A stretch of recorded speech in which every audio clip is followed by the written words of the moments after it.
Jussie. Jussie.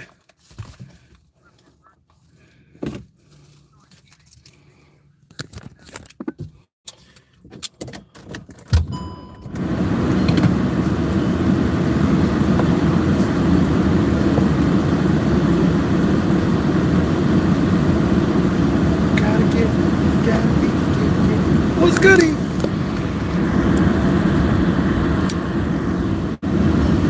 Friday night, motherfuckers. Currently 76 degrees, Mustang, Oklahoma.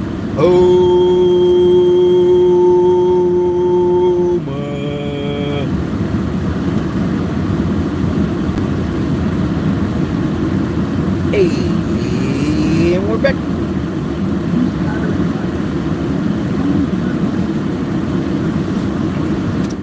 I was listening to Kevin Samuels for a second while I was eating and getting ready. And I was already laughing my motherfucking ass off. This bitch talked about she knew her dude was gay, and none of the shit she say make any damn sense. Hey, that was some nice fireworks. Maybe we could, bro. It's been shit shooting all night, man. I don't know if y'all can see it in the stream, but bro, it's hazy out tonight. Niggas is out here getting it in.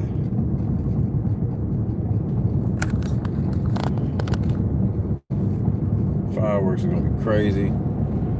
We doing fireworks over the Osteens, which we will broadcast live.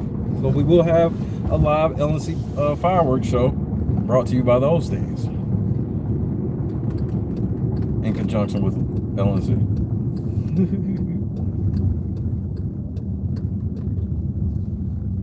Just gotta get me some cigars, as this motherfucker clearly ran that light. Ooh, that was a nice shot. Pause.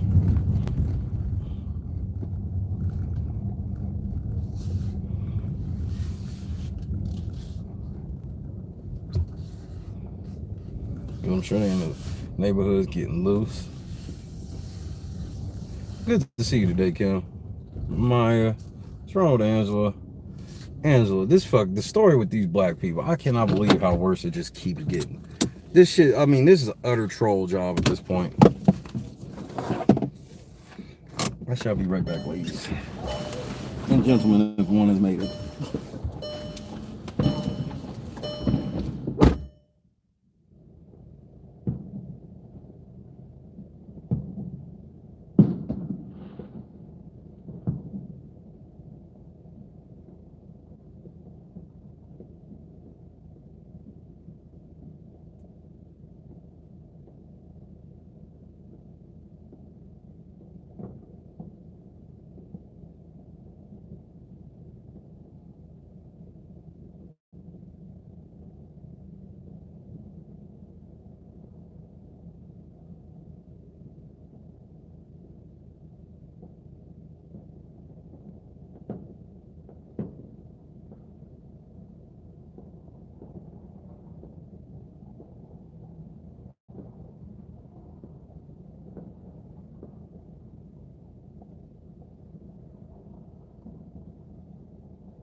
Y'all see anything good?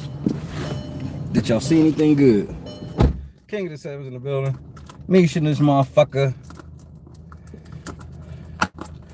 My juices is flowing, y'all.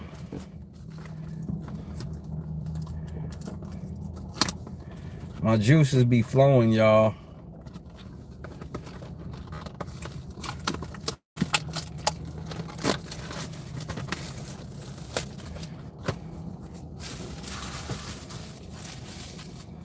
My windshield ain't dirty. That's haze, 4-time. It's hazy out. My windshield ain't dirty. I promise you, it's hazy as shit outside. It's weird. And then, no pause. Hey man, fuck y'all. Y'all coming in here on the wrong accord. Don't be letting Jussie have y'all thinking all niggas is weak. Jussie gonna get y'all fucked up. Jussie. Fucked up thing was, that's what I thought. I was feeling like that when I turned out of the neighborhood. I'm like, man, it's motherfucking hazy out here, bro. I mean, it's like noticeably hazy out here. Like you can see, like, because everybody over here, ain't nobody over here lighting cheap fireworks, bro. Nobody. Niggas is out here.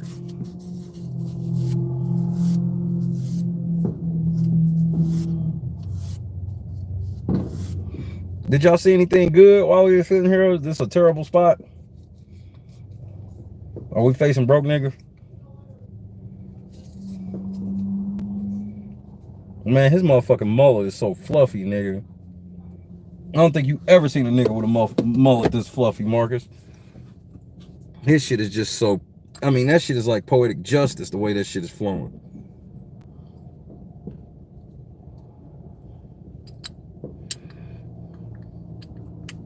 Four-time, y'all motherfuckers is out there enjoying a movie. I'm gonna let y'all enjoy y'all movie. I be trying to let y'all have y'all little couples time. Bro, I be party crashing.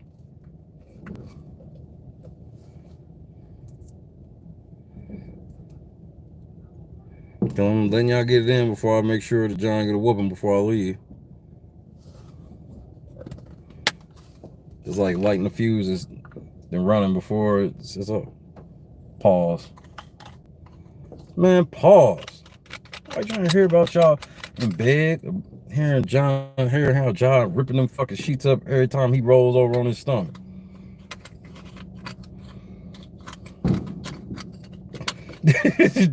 John gotta lay in bed with one of them umpire vests.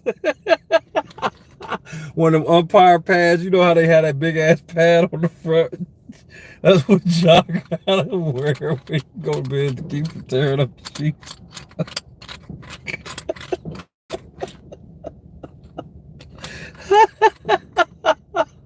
Let me stop, bro. How the fuck are y'all comparing Keelan to David when I never thought David was gay? Keelan gay, bro. In my opinion. Obviously, for the record, I don't know for sure or care like that, but if you asking, yeah, that nigga gay, bro. Understand that this whole cast is like full of plants. The only people that I think are regular people, and I'm like, they really not, is Xavier. He's kind of a regular dude. This is before I even know anything about him, just on paper. You know, basketball player, turned lawyer, good dude. He model. You know, it's normal for the most part. The rest of these motherfuckers all seem like fucking clout chasers of the highest order.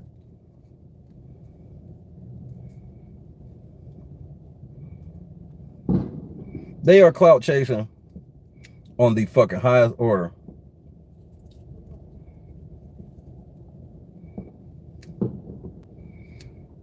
I mean, Derek's whole channel is just based off, hey, y'all, don't y'all want me to be famous from being fat and gay? Have you ever seen a gay guy with a bald hair and a beard where he looks like he's not gay, but he is?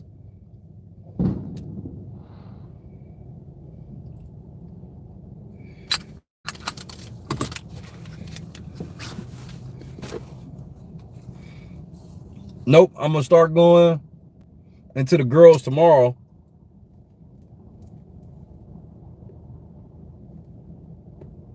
Aza, I found like she did some just like some fucking videos like hawking shit. I don't think nothing bad.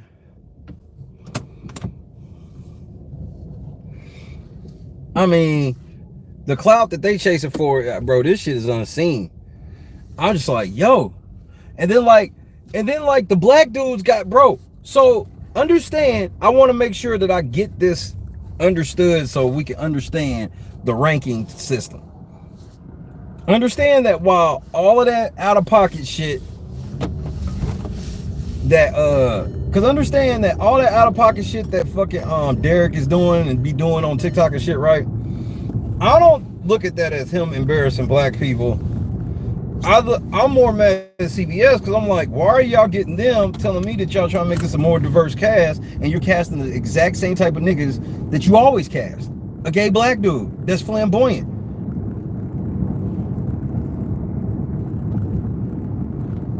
But don't get it twisted. What Keelan on is way fucking worse. It's not even close. What Keelan on is way motherfucking worse. This motherfucker is literally sitting here pretending that he got pulled over by a helicopter. And I know when I said this shit, bro. Look, I got a way to say shit very simple to where it just sounds like the most unbelievable shit. But the motherfucker said he got pulled over by a helicopter. That was a good one. I mean, you can see the haze and shit when I turn the corner, bro. Yeah, football will tell you this windshield clean. All the shit, all the products and shit I got and be putting on this motherfucking window and shit now. I even got Rain-X in the motherfucking windshield washer fluid.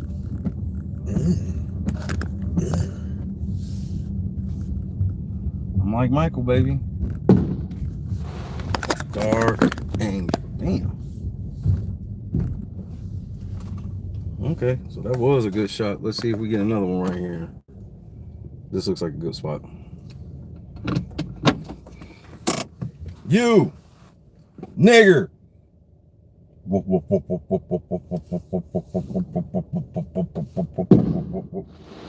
This nigga playing Airwolf.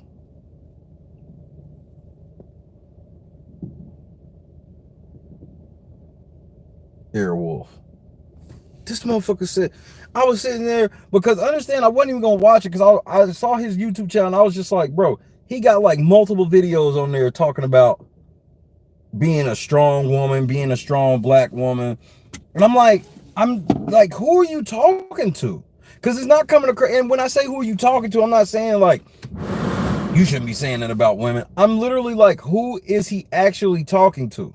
Because it don't sound like no Derek Jackson simp shit. It's just like, bro, are you on the down low or are you coming out? Or either way, 2 of the 3 black men are gay or most likely gay.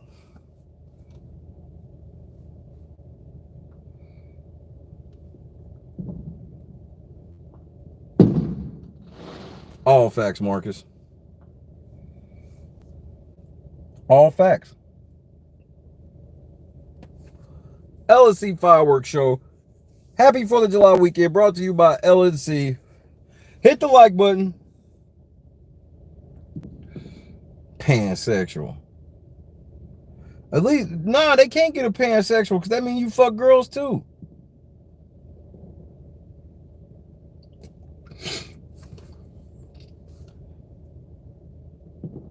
And then, bro, and I need black women, and not my black women, obviously. I'm talking about the pro-black women. I need y'all to fucking not be cool because, bro, the pro-black women love gay black men. They love gay black men more than regular black men.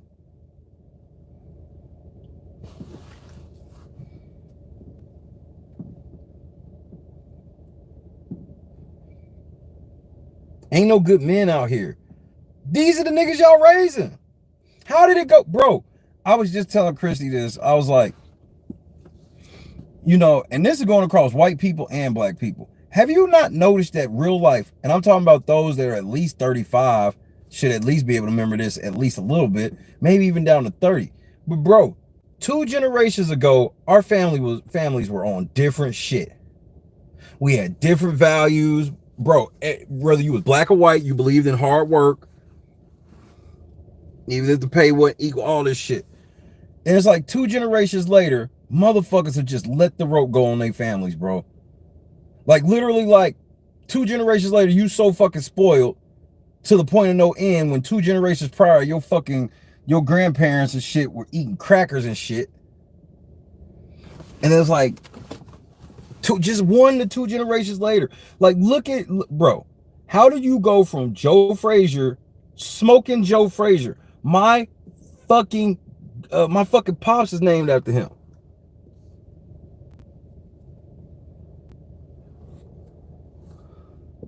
And then it goes from that to Derek.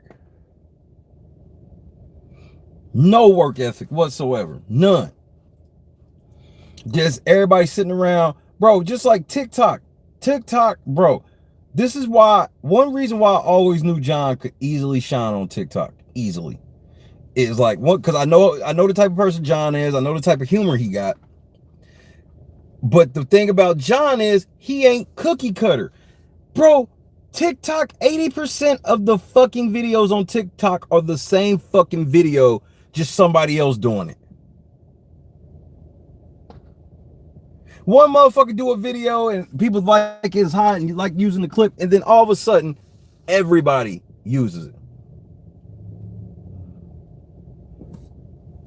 And that's how TikTok works, over and over. Over and over. They recycling the same shit. All it take, it'd be like one little trend, and then everybody's like, oh, this is what I'm into now.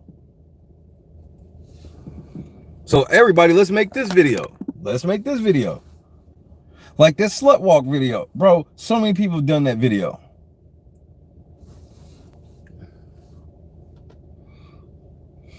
Me and Bubba gonna do something. We gonna reenact some Big Brother shit before I get out of here.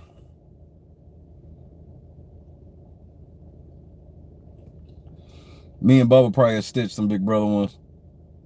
Let's figure out what we want. Gotta do some 2-player ones.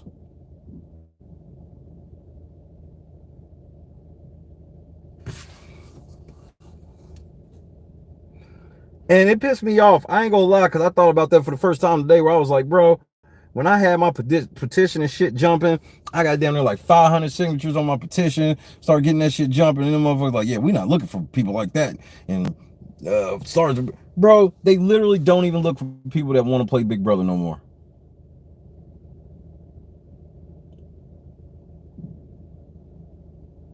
No mention of Big Brother on anybody's shit except till the day after. Then all, bro, here's the new thing now. Remember when motherfuckers used to go in the house and their accounts sat there until they came out? Like, ain't nobody tweeting on my Twitter account and posting on my Instagram and shit like that while I'm in the house. For what? For what? That's gonna fuck up your engagement after the fact, because there's gonna be people that when you want them to really follow you because you there doing the shit, they not, because they'll be like, well, nigga, I know that your Facebook or your Instagram ain't really personable because it was posting the whole time you were in the fucking house.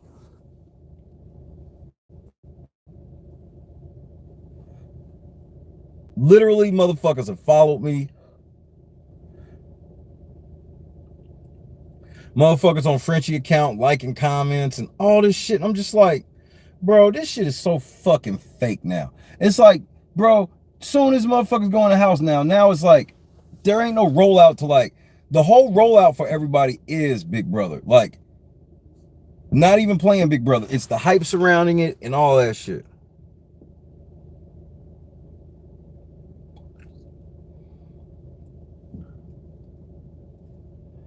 And that's why today, I'm not fucking playing. Today was the first day ever I was dead ass serious. Like, bro, I'm gonna start my own Big Brother.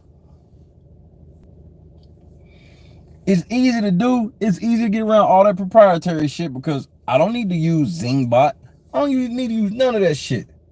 I can literally make my own shit, make my own contests, and then like a lot of them contests, you can't corner the market on the game. All I gotta do is just like y'all do, change the fucking name of the shit.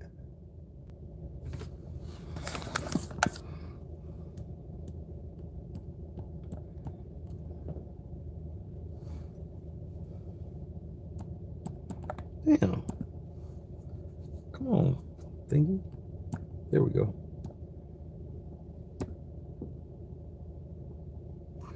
They stop at 10 tonight? John did that, didn't he? Fucking fun police, bro. John don't be wanting niggas to do shit, bro. Now John will stop the fireworks. Yep, John called the neighborhood. He got on his walk. John has a master walkie-talkie where he talks to all the neighbors on the walkie-talkie. And he got on the walkie-talkie and told all the niggas 10 o'clock. Turn it off.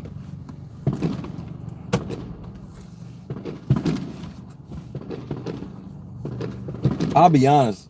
Now, y'all stay in a smaller town than back home, so I obviously don't expect that. But back home, they be telling us like 12, and it's like, yeah, right, bro. It's so, like, Nap is so big, bro, where it's just like, bro, it ain't even worth trying. It's all good, Robert. Welcome to the party, sir. Exactly, Photon. They supposed to.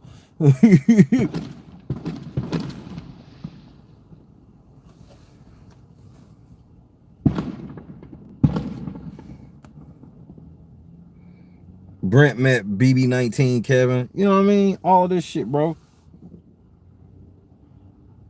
Bro, that's the thing. And I'm waiting for Uncle Zach to hit me back because I'm trying to tell y'all, bro, like, this was odd this year. All of the Big Brother alumni are like following all of them. Pretty much all of them are being followed by Big Brother alumni. Like, the alumni knew about these motherfuckers going in the house for a while.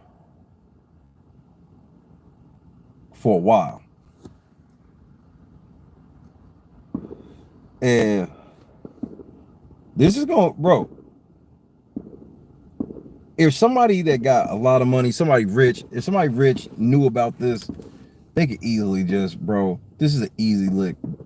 This is an easy lick to start your own Big Brother if you got funding and just demolish real Big Brother. Just demolish it. Real live feed, just live feeds alone. If you had real true live feeds alone, you killing the game. Killing the motherfucking game. Just real live feeds.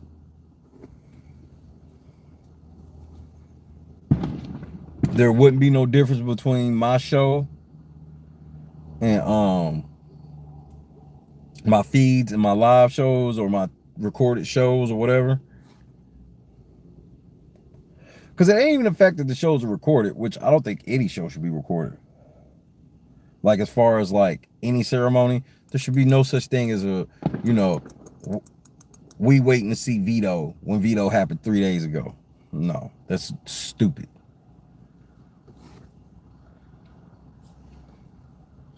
That's stupid. I ain't never understood that. That's just always just dumb. And it makes Sunday's episode. You literally watch Sunday's episode just to see like some diary rooms or some shit like that, because it makes Sunday's episode literally useless when it's like, we're gonna see who gets put on the block tonight, even though we already know who won fucking veto.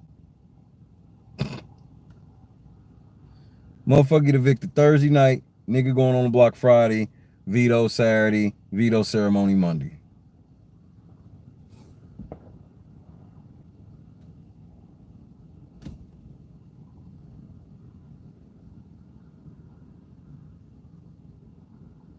Because they don't want to compete. Because they don't want to compete. All you got to do is just certain little shit that you just got to change. It's a lot. It's some certain little shit you got to change, and I wouldn't even call it a house. That's the first thing I wouldn't do. I wouldn't even call it a house. I wouldn't call it something house or this house. I wouldn't even call it a house. You call it anything.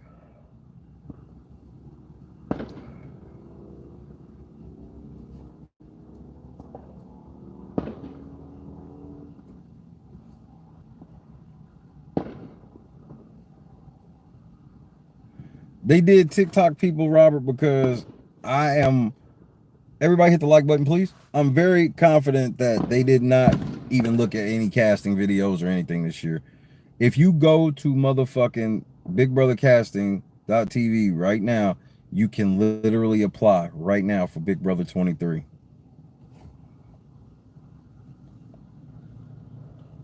Like Will said, bro. New phone, who this?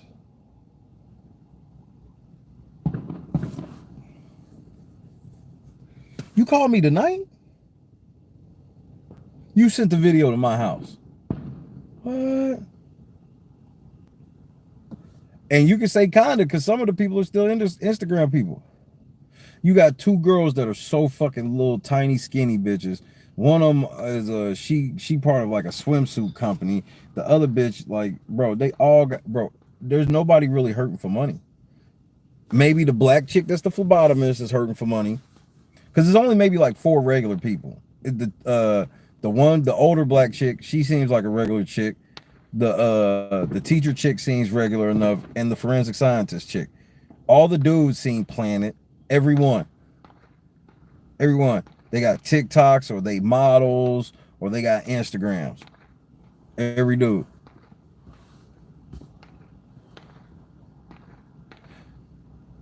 They pulled the rug from everybody. Bro, understand that I said it earlier. When we said we wanted new people, we didn't just mean returning players. We want new types of people. Y'all keep casting the same fucking people. Go get some sleep for a time. We partying up this weekend before I get the fuck up out of here.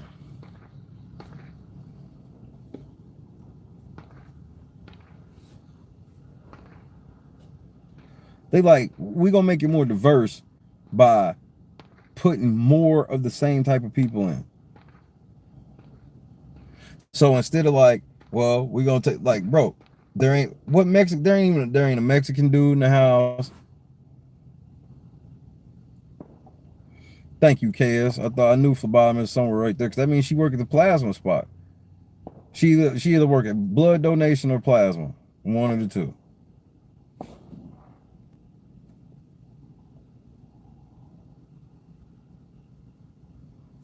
I mean, that shit, bro. So I'm like, you got this Asian dude. This motherfucker's the head of a young startup company, so he ain't like, none of these motherfuckers like really broke. These motherfuckers own companies and shit. Motherfucking Xavier's a successful lawyer. The farmer dude, I think he's gonna be a KC wannabe. Bro, he's already said he's a member of the NAACP. He getting ready to be on some KC fucking Enzo type shit. And he on a farm and got this full promotion team and shit. How broke is he really?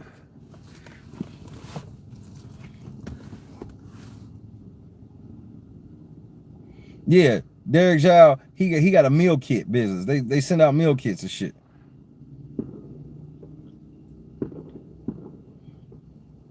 Remember when you look at the season 8 cast of a whole bunch of broke motherfuckers like Dustin? That's why Dustin ended up doing stupid shit, because he finally was getting on. You had broke motherfuckers like Dustin. All the people were broke. Even 19, bro. Everybody in 19 was fucking broke except Paul. Now they not even put broke niggas in the house.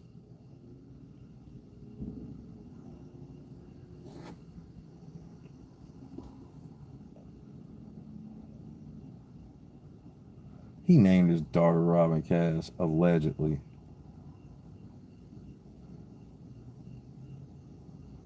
Like, I don't be believing none of that shit. Like, this is the first year I don't believe, like, none of this shit. Like, obviously, this is my after-hour thoughts for those that are dropping in, but I like to try to be as unfiltered as possible. I try to stay factual as possible. I try to keep my opinion out as much as possible during the show, but this is where I will not, for the most part. And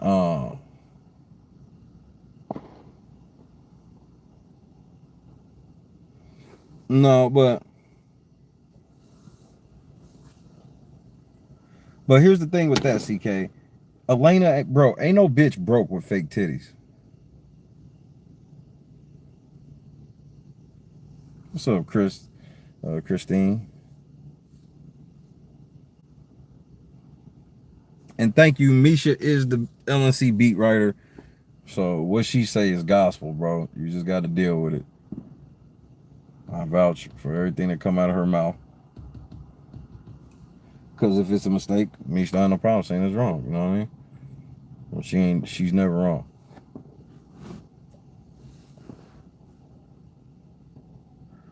Like, there's a different type of...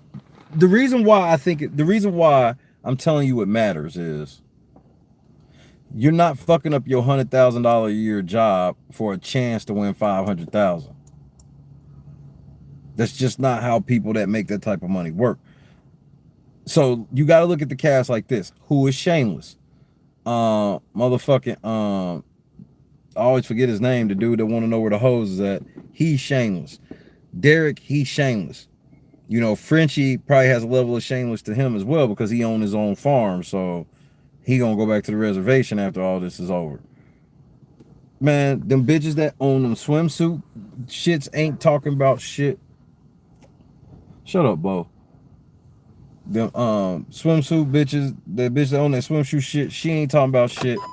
The motherfucking the bitch that wants to be the dancer, she ain't talking about shit. Cause she, you know, she got a public persona. Xavier's a fucking attorney for like non-profits and shit. He ain't getting ready to act a fool in any type of way. It's just not, bro. It's set up to be, bro. Big Brother, bro. It's like, it's clear that Big Brother does not like the numbers they've been getting. So listen, think about it since like 20 for real. They always trying to do some type of trendy ass thing for some reason that doesn't even make sense. Like they did the video games and the power apps. There wasn't a single video game to be played in the house, and then the fucking power app shit was trash, and all it did was fuck the game up to the point where it helped Tyler's trash ass glide to the end because they gave this motherfucker a 8-week power. They gave him a 56-day power in a 99-day game.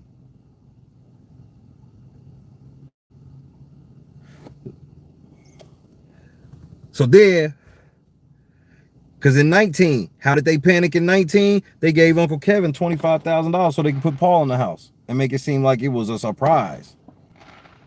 Then 20, they did the bullshit video game power apps because it's all about apps and tech and, you know, the BB app store and all of this shit. They always trying to hop on somebody's wave with some shit. Then they had the BB Camp BB, which was a total fucking fail because they came up with the bright idea of making a segregation unit that just so happened to be all minorities who could sit in the house but could not talk game as they await to see which minority would come back in the house. And what do you know? The one minority, the old white man, is what made it back.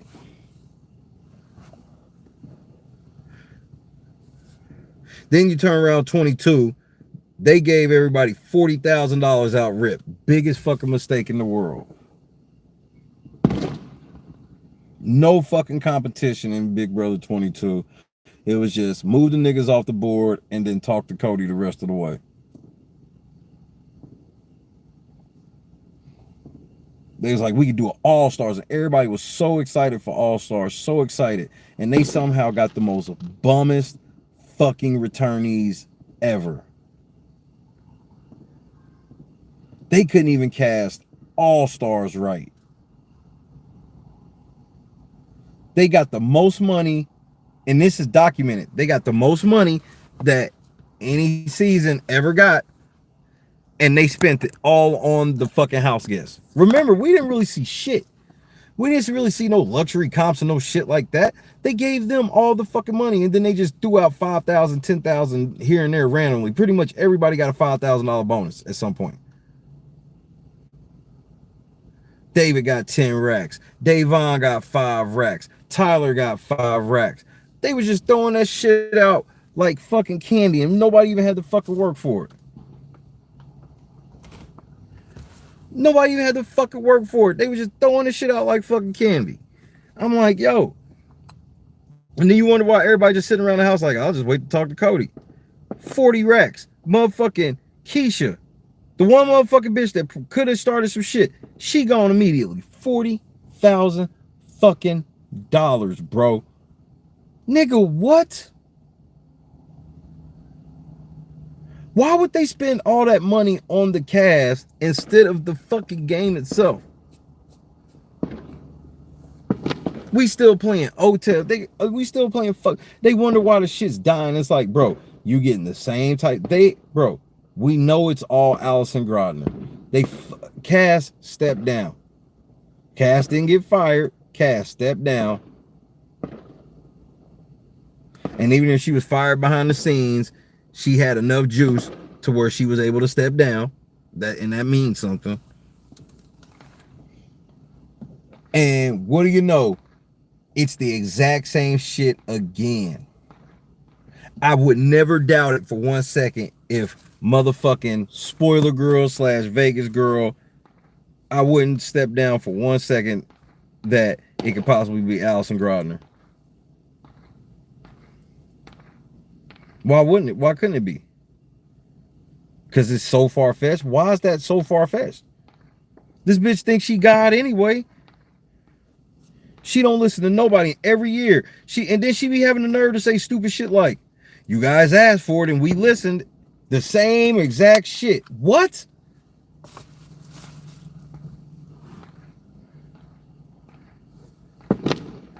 Understand, premiere night is getting ready to be like fucking pretty much every other premiere night. They don't trust new players at all. Every time they use new players, what happens? They come in the house and immediately they put these niggas on teams. Bro, Big Brother is no longer everybody for themselves.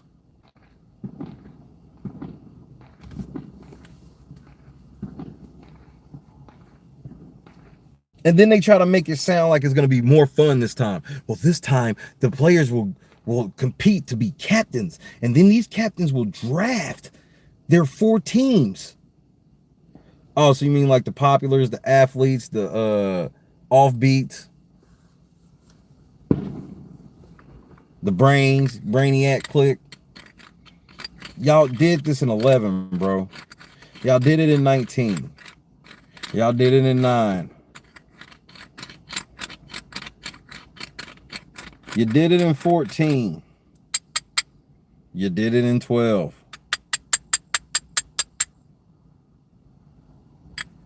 We get it. We get it. And then they gonna wonder, bro, and you're gonna know when they start panicking because they started panicking last year. Remember when they started panicking last year? Do I need to remind you? What happened when the ratings started to drop massively last year? All of a sudden, Dr. Will moves in next door. He didn't even do shit.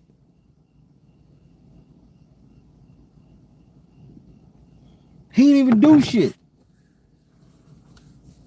Dr. Will's moving next door. He's going to be the neighbor next door. Dr. Will's the neighbor next door. These motherfuckers panicked and paid Dr. Will to come stand out on the fucking balcony, bro. They was like, Dr. Will be eavesdropping on the house guests. It's like, so is Dr. Will going to show up on the feeds? Of course not.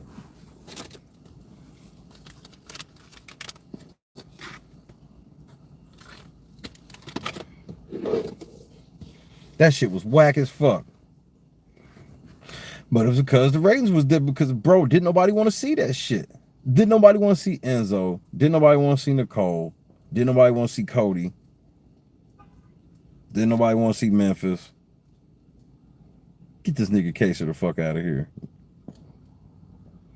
As soon as I saw David, I said church out. Then you had all these dumbass motherfuckers.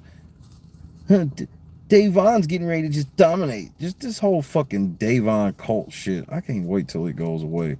But it won't because they like hanging on dumbass black bitches like her. Bitch is stupid. That bitch tried to tell me, yeah, I watched that so-called exposed party and I didn't even see any. Bitch, I literally didn't even say anything in it and just compared your words to your words. Fucking liar. Oh, we hugged it out. Liar. Hit the like button for Dave Online.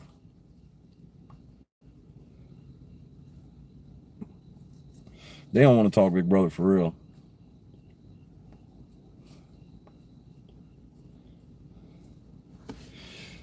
You know how bad it is? Although I can celebrate it from a comedic standpoint, it's really sad that, like, I don't take any pride in the fact that, like, you know, some of my black viewers and the black people that watch my channel and shit, like, literally get sad to the point where now they've literally turned their back on some of the black people in the house before the first episode. This was unheard of going into Big Brother 20. I was screaming from the rafters about Swaggy, and it took like 2 or 3 weeks before people really realized, like, damn, he, you know, that shit he was saying about Swaggy is like for real. But then you see what's happened since Swaggy, where it's like you've had one black man since Swaggy, and it's been David twice. I repeat, before these black men, you've had one black man since Swaggy, and it was David twice.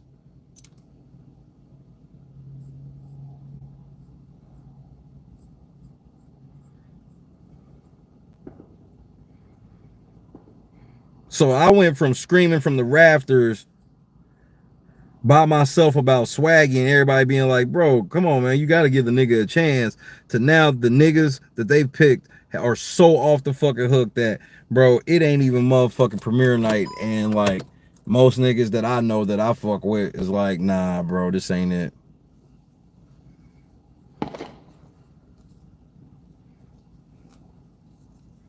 And bro, and I hate that it's like this, because I still have to preface it just to keep it a buck that, bro, this ain't about me not getting on the show, because that doesn't need to be said. Obviously, I'm pissed that I ain't get on the show. This is my life's dream. This is my life's work, is to get on the show. So obviously not getting on the show is mad, but y'all known my coverage long enough to know that that's never affected my coverage. Me not getting on the show has never affected my coverage to start reporting false facts. I'm gonna report it what it is, regardless of what it do for me, because that's what I'm expected to do. You know, like earlier, where it's like I said, and I meant that shit, where it's like, you know, I tell you a motherfucker got pulled over by a helicopter. When it's in Big Brother season, I'm on some shit like that, and you know I got the motherfucking video player and shit queued up. You know, as outrageous as some shit I can say could sound, you know it's probably what happened. I don't do clickbait on my channel, because I don't need to. Clickbait for what? Clickbait is the fastest way to get motherfuckers to never watch your shit again.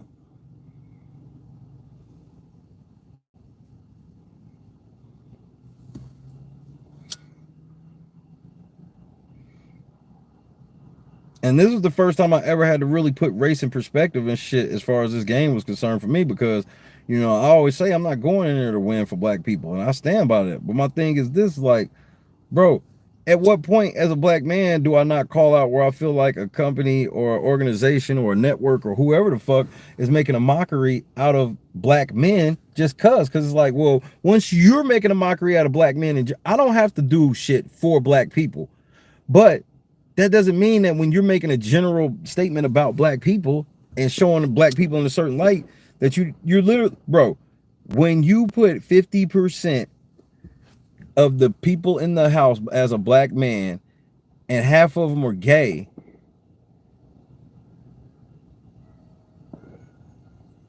you can't tell me that you're not telling everybody that the average black man is gay.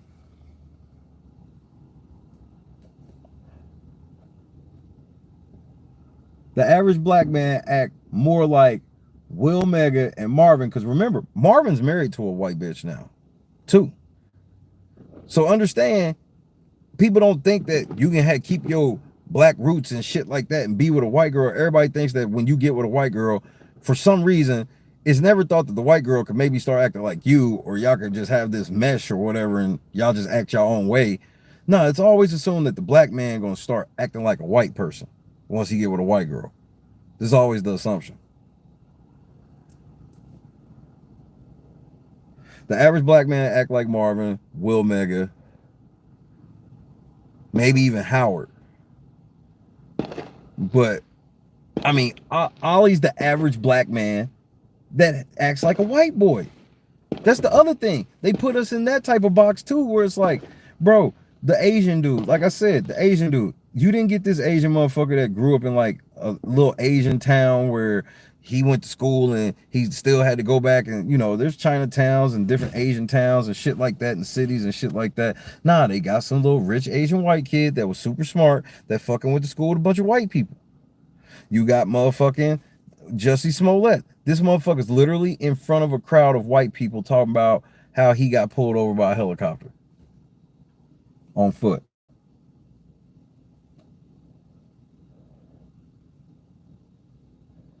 Yeah, and that's the other thing that's so weird. Why are all these cities getting hit? So now since Big Brother 20, what's that, the third motherfucker from Baltimore? Is that 4? Rockstar, Rockstar, and Derek, and then that other bitch. Baltimore. How do you keep hitting 2 cities? You telling me it's diverse? It's so diverse that you somehow out of 16 people managed to get 2 people from one city.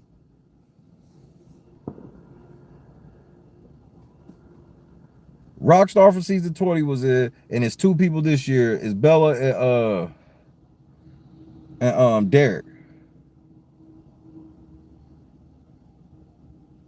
Because I went to Baltimore after season 20.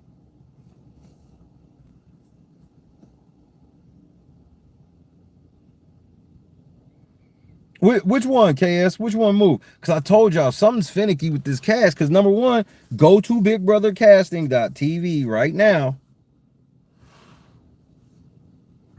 And you can apply for the show right fucking now.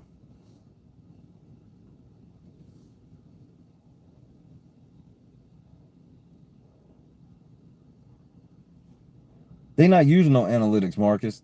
Bro, this is one of those. Allison Grodner strikes me as one of these bitches that just be in the fucking boardroom like she got her ear to the streets because she knows what TikToks her kids like. Understand that, bro. TikTok is not a platform. Bro, that's why I hadn't did a bunch of Big Brothers on TikTok. I had thought about doing some Big Brother TikToks and voiceovers and shit like that, TikToks of Big Brother. But I was like, for what?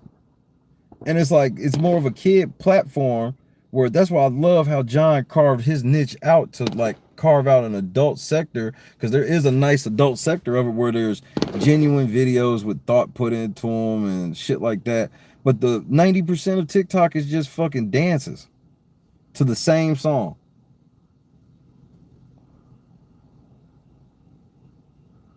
Yep, it was Derek. Yep, Derek.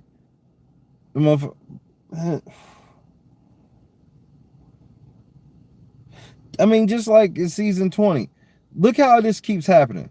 Season 20, I'm supposed to believe that Angela and Tyler just so happen to get together, be together, stay together, still together now, and both just so happen to be from Hilton Head.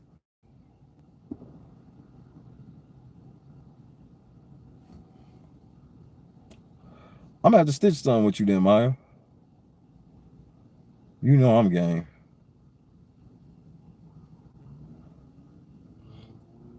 The only thing she copied off of Canada, bro, I'm telling you, she treated niggas and other people in the house like skins. She treated everybody like a skin. Like, if you know anything about like Call of Duty or any type of game like online where you can change your outfit, understand your unless it's an outfit where it tells you put this outfit on and your character can do more this, but just a cosmetic skin, bro, your player still does all the same shit. They just wearing different shit. It's just for your eyes. This is what she did. She saw how Canada had more black people. And she was like, cool, I can do that too. I'll have more black people. But she was still gonna, the type of black person she was gonna add, she was just picking one more from the ready-made list she already be making.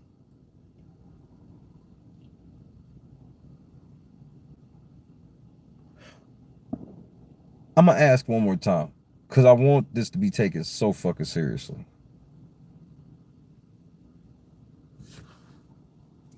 How the fuck is 50% of the black men that's gone in this house being gay, bro? I want answers.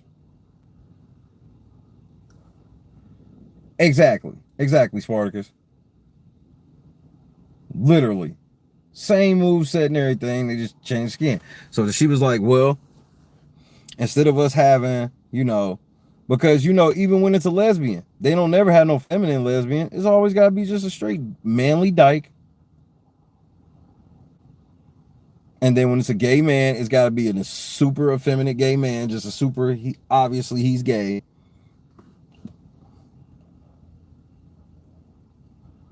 When, bro, I go to the store and I see lesbian couples where fucking she don't look like motherfucking Gen City.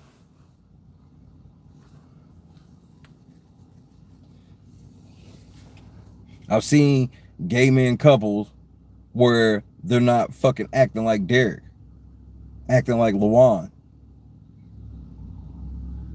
acting like fucking Frankie. Oh, bro, I've seen it.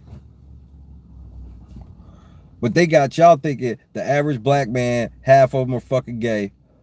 Understand that is a real trope that black men have to face in society, is that, bro, because a lot of black women say it.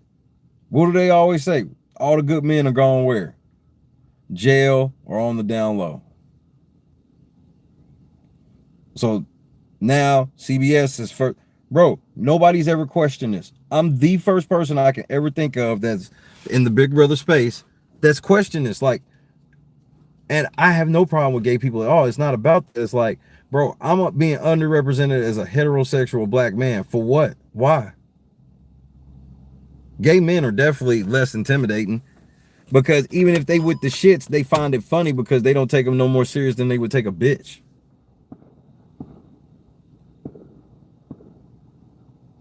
Look at how serious they took Lawan.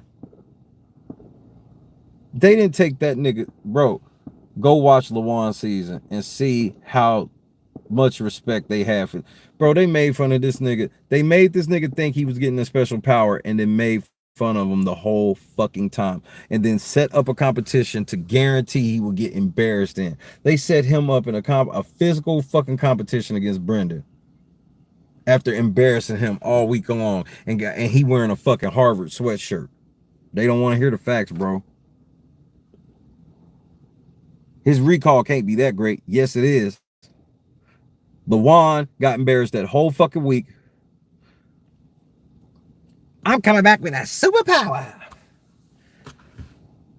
They fucking fucked him to the point where the whole house unanimously voted him out publicly by his choice for him to play a battle back against Brendan in a physical comp.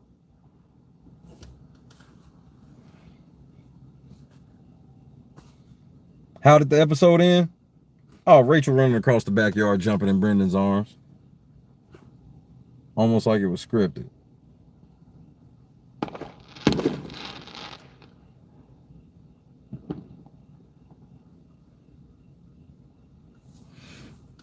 That's the thing, Richard. I'm not even going down that path.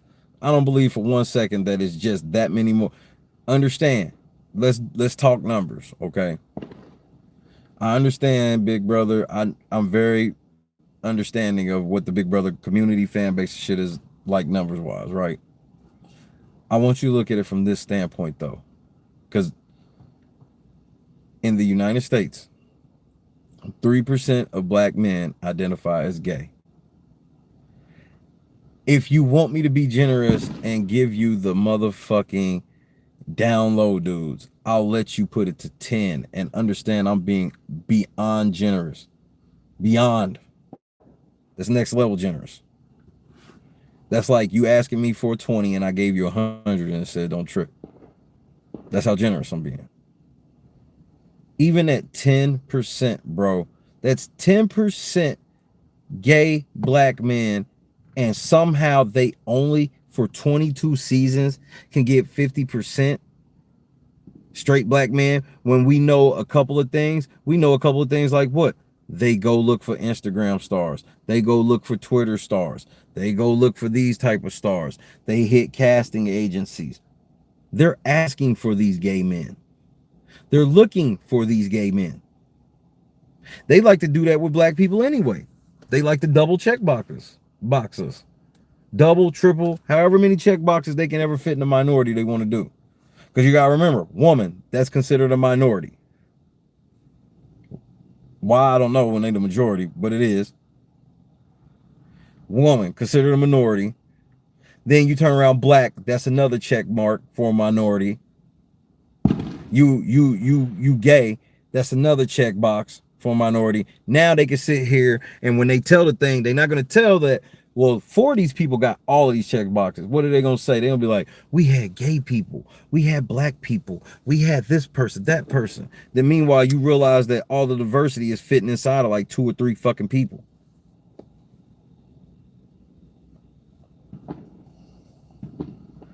You want the biggest evidence that they didn't want another Marvin archetype? Look who the black man was the next season.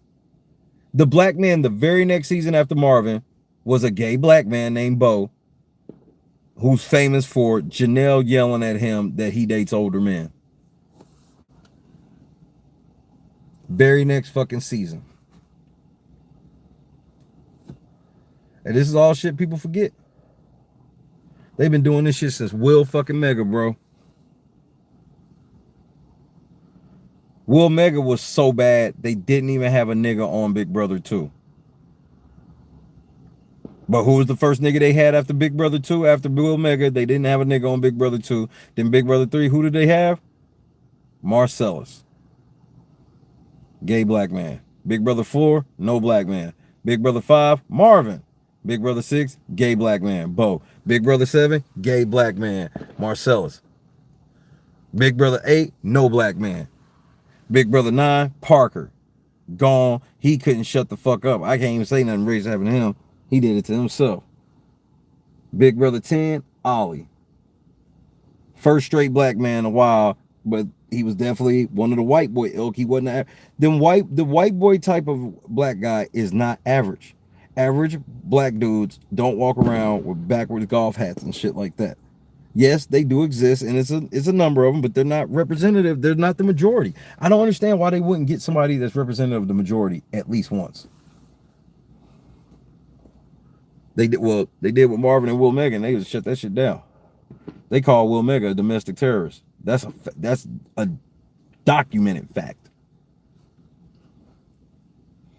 Big Brother 11, they didn't have a nigga on the show. Kevin, who we didn't even find out was a nigga until 22. So that's alleged. Big Brother 12. Big Brother 12. Who we have?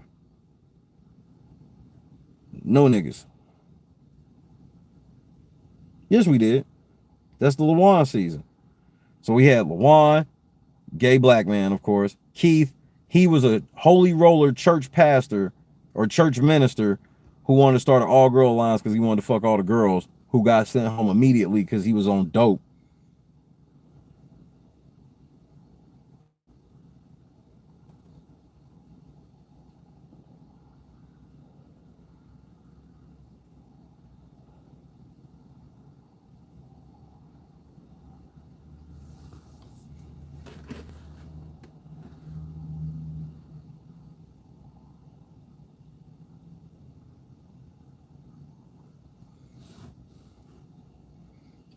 All Stars, Big Brother 7, who we bring back? The gay black man. Do we bring back Marvin or Will Mega, the 2 most impactful black men in the first 6 seasons of Big Brother? Nope. We bring back the gay black man who's famous for doing the dumbest move ever. That's the All-Star. The All-Star was the gay black man who at that time did the worst move in Big Brother history.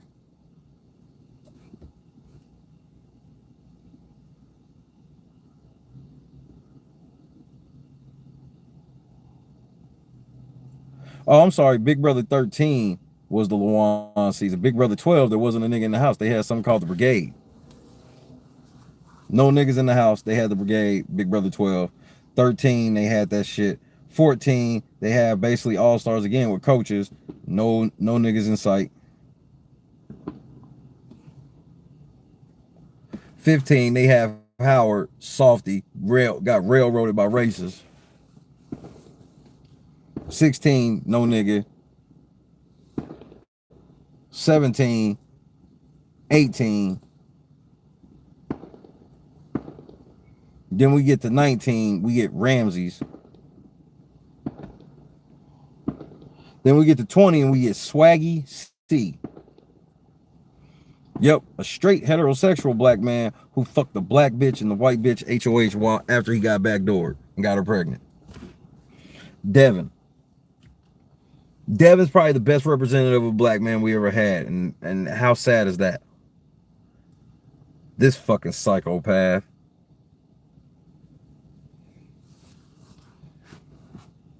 Our best was Devin. Then you got motherfucking Swaggy.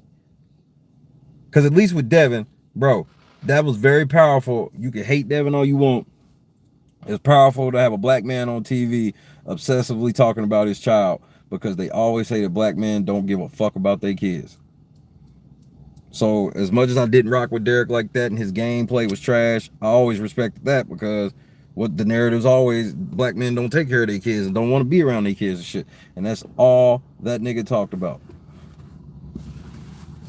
Devin has a daughter. I respect that.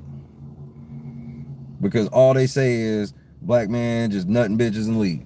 This nigga did not do that. He did not do that. Swaggy embarrassed himself. Then turn around, you have David get punked by racists in 21. Turn around, come back and get punked by racists in 22. So we go 3 years without a gay black man, and they go Super Saiyan Mega, and we might have 2 in the house right now. Gotta make up for lost time. And again, why every time on All Stars they bring back the worst black man for that era? Understand, David's an all-star, and they gave this motherfucker an ovation for getting to go to the diary room and vote for the first time. Just a mockery. My white friends, y'all just gotta walk with me on this one, man, because like I said, man, y'all know that I don't be ringing this type of alarm lightly and on no bullshit. Y'all know I only say it if I feel it's on some factual shit. But bro, I'm literally going season by season, and you see it, bro. You see it. To the point where now it looked like they ain't even look at a single fucking video, and they went and grabbed Derek. They went and grabbed Jussie. They probably even said that this nigga kind of looked like Jussie Smollet. And you think they gonna ride for that nigga? Bro, this nigga get caught up in some bullshit, bro. They'll do just like they did with JC said nigga that night. They will fucking drop that motherfucking disclaimer at the beginning of the show and let that bitch ride.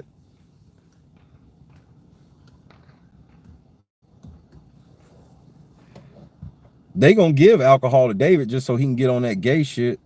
And when I say that gay shit, I'm talking about, bro, gay people, bro, when you go to gay pride parades, when you see people like Derek, understand he is the 1%. I've actually like had to work at gay pride shit before. Understand he's like the 1%. They all don't just be out there like that, bro. Some of them got families and jobs and shit. Like for real.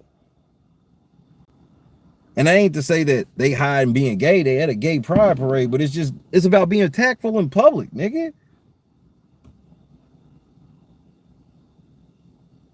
Like for you to be drunk like that and loud and shit, like at the bar to be taping, bro, we gotta be like in VIP or something, because we can't be out here like this. You Joe Frazier's son, bro. You can't really be out here like this. You shouldn't. Just even if you don't agree, you don't respect your daddy enough to know that your daddy wouldn't want you out here like this, at least publicly. But that's on you. I don't judge you for that. I'm just saying what the we got to keep it real about what the consensus of people are saying. You know why?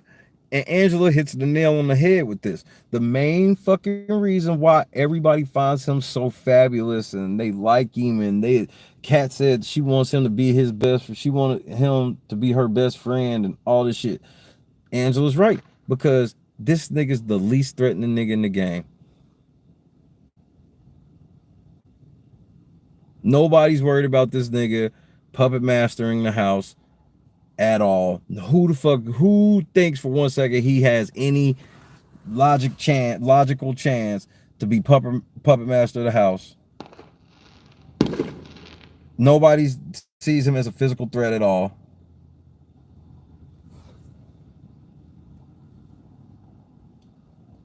And then if he got that sneaky fat boy athleticism, because trust me, I know all about it, understand, they're gonna put his ass out. But he gonna be in some catty girl shit. Think what they do with all the loud gay people. Every time it's somebody that's loud and gay, bro, they let them motherfuckers get into it with somebody and kick their ass out of the house. It happened to Marcellus. LaJuan got loud and kicked himself out of the house. Motherfucking the shit happened to Bo. And the shit happened to who's the other one? Shit, they put Ramses out because they thought he had the and Ramses was another gay one. I forgot about that. Ramses was gay also. This motherfucker was in the cosplay. They always getting some black man. Bro, look, man, understand that Derek is out here.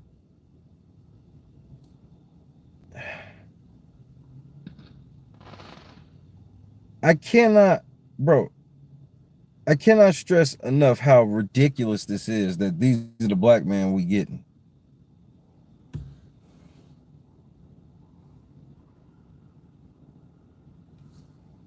So proud of my sister.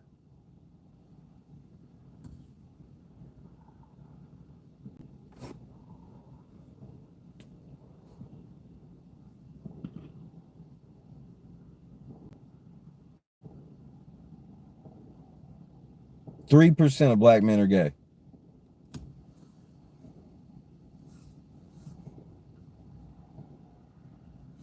%.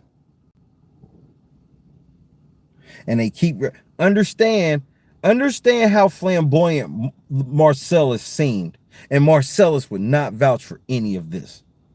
This is too much for even him. Marcellus be like, even if Marcellus be doing shit like this, Marcellus is classy enough not to be showing out like this in public. Yeah, we know Marcellus is gay, but Marcellus ain't. Hey, Marcellus had class, bro. You got to give him that, bro. And Marcellus was a decent player that made a couple mistakes, but he's a decent player. He had class, though, and Marcellus was playing the game. Do you see this type of shit playing the game at all? Marcellus actually played. Do you see this nigga playing the game at all? Come on, bro. Thank you, CK. I just said it too, CK. I'm like, bro, I've always told people, if you take that fucking veto shit out of Marcellus' history, Marcellus is a really good player, bro. Marcellus orchestrated some shit. He was the first black man to win multiple HOHs in a season. Like, people don't put respect on Marcellus' name as a game player. Do you see any of that game that Marcellus had in that?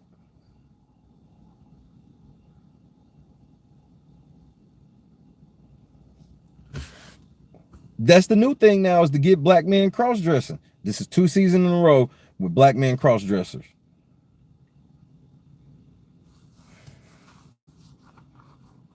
Y'all forgot about that shit last year. Well, what was the name? Anita Vito? You forget about Anita Vito? Wait, you forgot about Anita Vito? This is why I'm the big brother guru, and this is why you be sitting at the crib. This is why I get paid the big bucks, and this is why you sit at the house. Yeah. Forgot about Anita Vito, didn't you? 2 straight seasons of cross-dressing black men. I don't even be on this motherfucker. I feel like Dr. Umar Johnson or somebody right now, because I don't even be on this shit. But bro, stats is stats. Numbers stay numbers, bro. Points go on the board and they stay there. I know they in there talking about me. Fuck them hoes. Black man last season was cowering under a blanket, scared of all the white people, while the other one was getting called to Uncle Tom by the black bitch. Get the fuck out of here, bro. Cross-dressing 2 seasons in a fucking row. And possibly 2 gay black men. And if the one black man ain't gay, he getting ready to fuck up like Jussie Smollet, because he's getting ready to do massive damage to the black cause. Because he's going to be in there on some pro-black shit, saying some goofy-ass pro-black shit that don't make no fucking sense. They going to play it in one of they woke Big Brother moments. Bro, do you not understand? He might tell the helicopter story in one of them moments where it's like, so tell me about a time that you had to deal with the police. You don't think for 1 second it's possible he could tell that helicopter fucking story on national TV, only for all types of white people to end up pouncing on it? And I'm sitting here like, I tried to warn you niggas before the season started. And you like to think it's far-fetched until you think about my success rate at these type of things. All pro-black KS. I'm like, and bro, the biggest tell for me out gate was when he said he wanted his Black Panther medallion. I was like, that is the most fakest level of pro-black. You want your what? Nigga, if you don't sit your goofy ass down, man, fuck that bitch. They found out real quick in February how I got down. They found out real quick. Them bitches threatened me with firearms. Them bitches brandished firearms on me.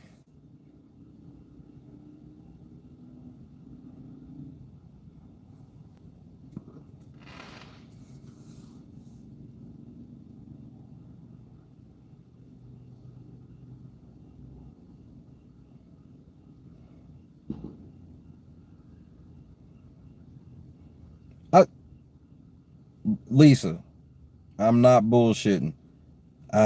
It was multiple people that threatened me, including with fucking pictures of firearms threatening me. But they don't, Shay don't scare. Hashtag Shay don't scare. I don't scare because niggas that's talking about popping me, they ain't said nothing to me out loud yet. And they probably won't. That's the one thing I do know. Niggas that get I ain't even got you brandish a firearm on the internet, I ain't even gotta worry about it at all. It's a non-issue.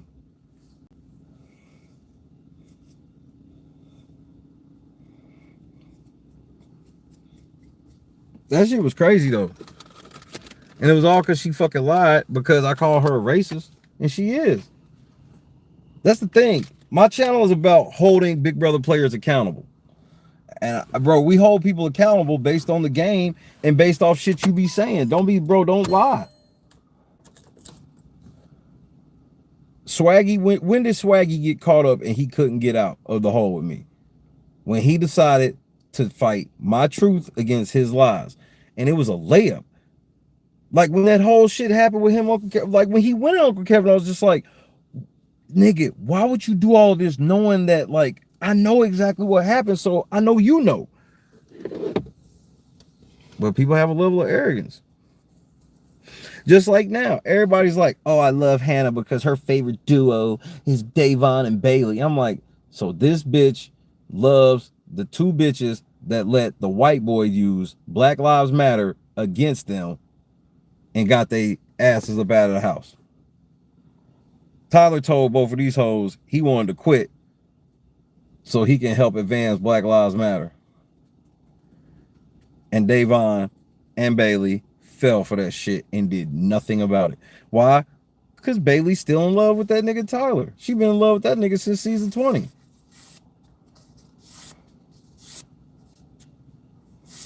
Wait, SNL, you didn't know that? Who woke Tyler? Wait, SNL don't know nothing about woke Tyler? Nigga, that's not made up. Tyler, last year in All-Stars 2, told Davon and Bailey that he wanted to be evicted so he could help them advance the cause of Black Lives Matter. Black Lives Matter. And he went back on that shit. Tyler a motherfucking savage. And they let him do this shit. They let him do this shit. They let him do this shit. I'm like,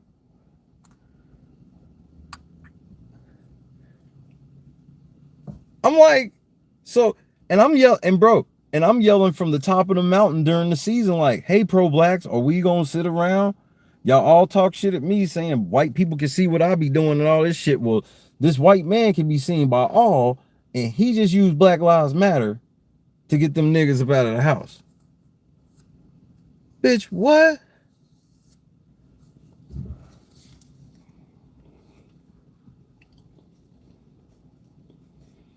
Enzo sat around. Understand how utterly racist this was. This was the most racist moment in Big Brother history to me, personally.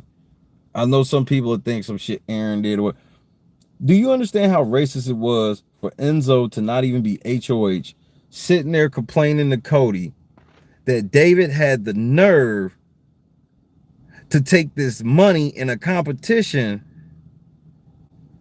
even though everybody in the house knew that if David didn't win veto, he was going home.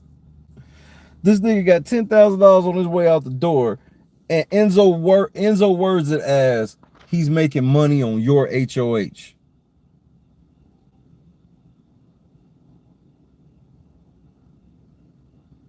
That was the most racist shit I'd ever heard in the house.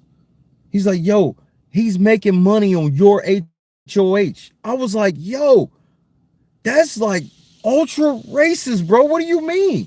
What are you saying, really? This nigga ain't allowed to. So you saying this black man ain't allowed to make money on Cody HOH?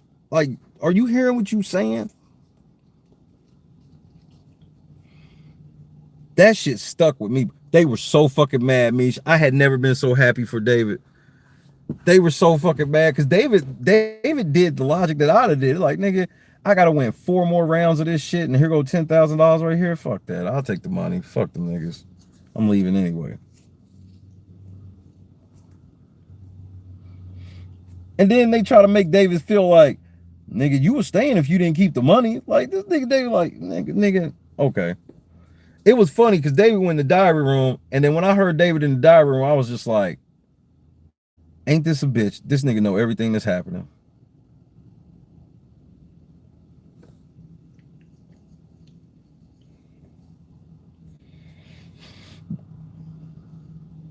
Oh, David went totally off script. He went smart.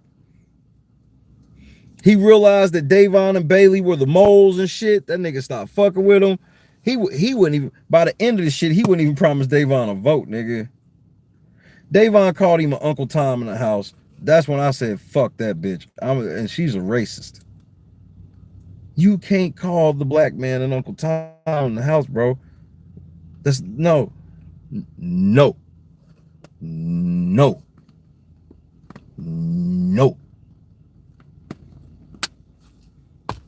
You can't call a nigga Uncle Tom in the house, bro. I ain't going for that. I don't give a fuck if you black, white. I ain't going for that. And then she lied about it. This bitch waited 6 months to try. Bro, that's what made her mad. She tried to wait like 6 months to where everybody forgot, but unfortunately, if you fuck with Big Brother on any type of way inside of that house, there is no I'll wait 6 months later, because Shay keep everything, baby. Shay keep everything. Soon as she stuck her head up out of there, she was like, hey, David ain't shit. He lied, and this is what really happened. Clip. Nigga, I dropped clip bomb after clip bomb after clip bomb. I was like, bitch, I got all this shit. Stop lying. I was like, stop lying. I was like, you thought you was gonna hide for a couple months and then come out with revisionist history. Bitch, I'm not the one. You fucking wrong one. And then when she responded to my shit with that passive aggressive shit, I saw the exposed, that so-called exposed party. Yeah, I know you did, bitch. And you don't want to have no conversation with me to discuss it now, do you? Nope, because you're pussy. You tough black bitch, you're slamming doors on motherfucking Christmas, but you don't want to talk to the black nigga from Indianapolis that's living in Oklahoma right now. You scared of that nigga, though. Christmas, you'll fuck with. Me, you scared of. That's good. I like to know that. Because it lets me know all bark, no bite, just like your fucking stands. That's why Big Brother season back, I'm getting back to my ways of pissing everybody the fuck off while dropping nothing but bombs. Who else got the coverage like I got? Ain't nobody else discovered motherfucking that Jussie Smollet tape yet. And when that shit gets found out by racist white people, that shit gonna be a problem.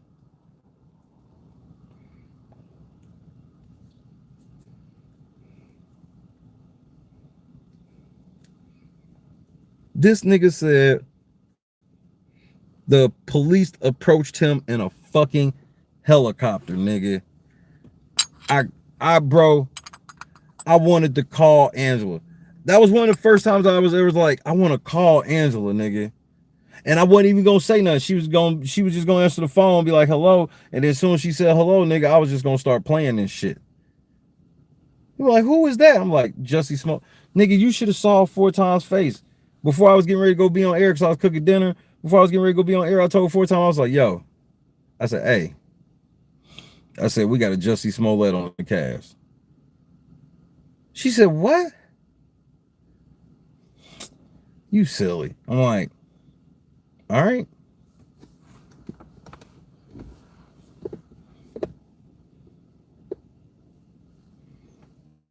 They gonna have a field day. Bro, hold on. I'm about to play that shit, man, just because I want to hear that shit again. It's the most insane shit I ever heard in my life. Meanwhile, later on the South Side.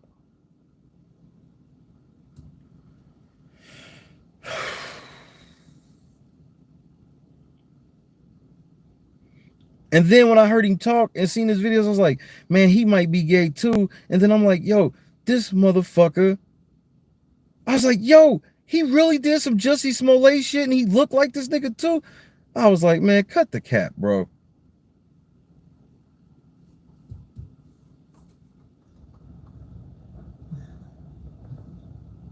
I need some help with my morning routine. Hold on. Let me set the mode in this motherfucker. Because this is some deep shit. I'm gonna be stressed. Do you understand what I mean? I don't think you understand. You see, I didn't grow up here. I grew up in a neighboring county. And there we have these things that some ULA and Venice folks may not be familiar with. They're called backyards. At my father's house, we had one of these. When I was 13 years old, I was in our backyard. I was feeding the dogs, taking out the trash, doing chores. It was just another day. Now, I've seen police helicopters before. Time out. Y'all need to call Peter because apparently them dogs are living outside. That's animal abuse. So I tried to ignore it as I headed for the door. Then I heard the loudspeaker from the helicopter microphone. You, in the white shirt, don't move. When the fuck has this happened ever?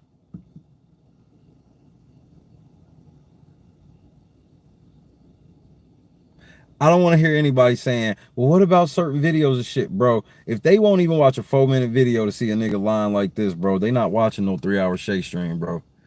Nigga, understand how counterproductive this is. You got a, bro, this is why it's hard to get white people. Because some white people that have been duped and find out that that's some bullshit, don't believe niggas no more. And then white people with brains hear that shit and go, yeah, I know the niggas get pulled over more, but I ain't never heard of no niggas getting fucking just harassed by fucking helicopters flying through the neighborhood. This nigga's like a helicopter flew through the fucking neighborhood and approached him. This is tomfoolery. Startled by the voice, because I'd never heard a helicopter yell at me before. I looked down. Unrivaled coverage. I'm wearing a white shirt. To be honest, the scared child that I was had a split second of total fear, and I thought I should run. But then I heard my father's voice in my head. I remember all that he shared with me when he gave me the talk. Those of you don't know, the talk is something that black parents have with their black children to tell them about the way that they walk in the world. And that will be different from people whose skin tone is. You hear them fucking white privileged motherfuckers in the background? You ever heard of the talk? You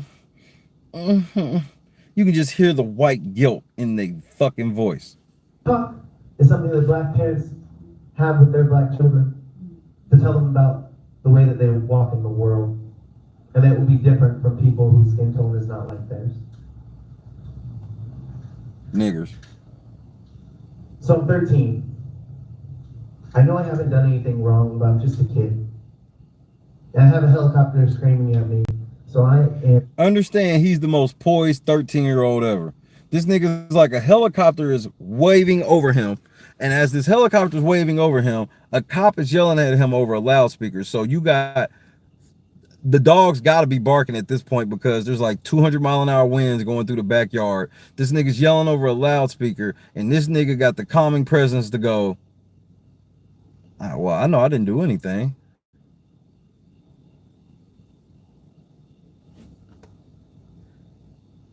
Because that's my thing. This is how niggas lie too. Let me tell you another way niggas lie. They'll say shit like, he'll say that this was just a spoken word. But I'm like, okay, why would you write a spoken word that talks about some shit that niggas don't have to go through at all? Niggas are not being approached by the, bro, every nigga knows when the helicopter come, you did something. When you get the helicopter that's 4 stars, that means you did 3 stars of other shit first. They don't just, the helicopter ain't just patrolling the fucking trap. What is this, New Jack City?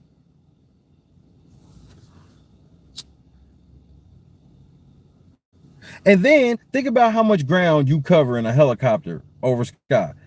And you laser down on a kid feeding the dogs and taking out some trash.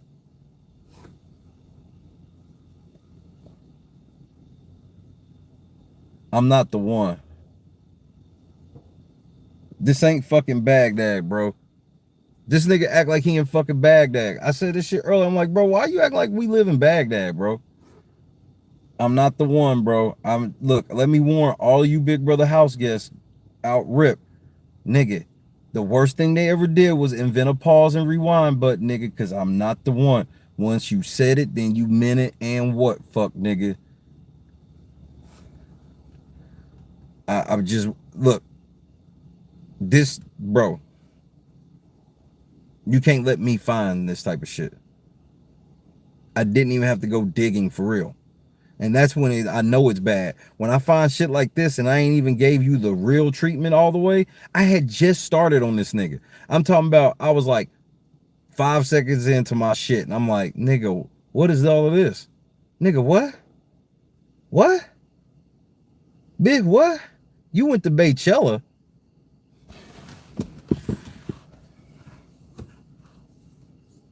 This nigga went to Baychella. Yep. Police in the helicopter said, this is MAGA country, nigga. Nigger. Whoop, whoop, whoop, whoop, whoop, whoop, whoop. You fucking porch monkey. Get your nigger ass where you make, you're wanted for making money on his fucking HOH. Put your fucking hands straight up. Lay down. Lay down. Don't you move. Don't you move. Lay down. Don't you move. Red foot blue. Right hand green. Don't you move. Don't move. This nigga, bro. Terrified. And the helicopter who just told me not to move then tells me to put my hands up. What did I just say? What did I just say? The greatest nigga stereotype is cops giving confusing instructions. This nigga is in a helicopter giving a 13-year-old confusing instructions over a loudspeaker. Don't move, put your hands up. Don't move, put your hands up. Don't move, nigger, don't move. Nigger. Help me, please. Help me, nigger. Help me. KBC, I was a very technical person. So I still remember to this day that I closed my eyes and braced myself for the worst as I put my hands above my head, scared of being shot for listening to the second command, since I knew that technically it conflicted with the first. Listen to what he said again. As I put my hands above my head, scared of being shot for listening to the second command, since I knew that technically it conflicted with the first. My fear was replaced with overwhelm as I hear sirens, open my eyes, see a dozen police cars pull up in front and behind my house. The officers hop out of the car, guns drawn, and ask me to approach them with my hands up, and I swear. What the fuck is this on his finger? What is that on his left hand? Is that his middle finger, or that's his ring finger, right?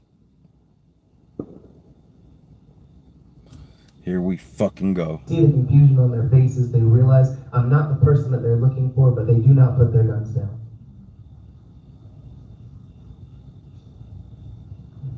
By the time I got to them, my father arrived around that same time, asking what's going on, and they say they were looking for someone, but definitely not a kid. Then they say nothing more to either of us. They get in their cars and leave. They leave a frustrated father. They leave a scared kid. And for the next 10 years, every day when I would wake up, part of my morning routine. He married to a dude.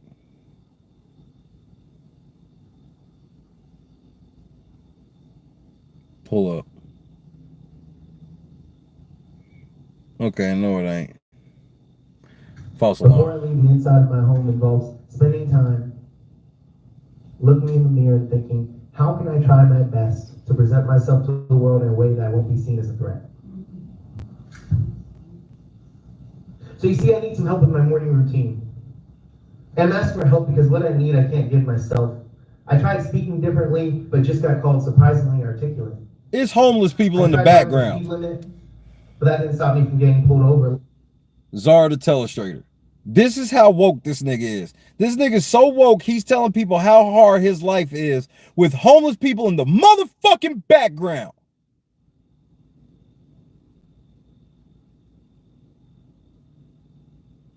You can't make this shit up, bro. You can't make it up.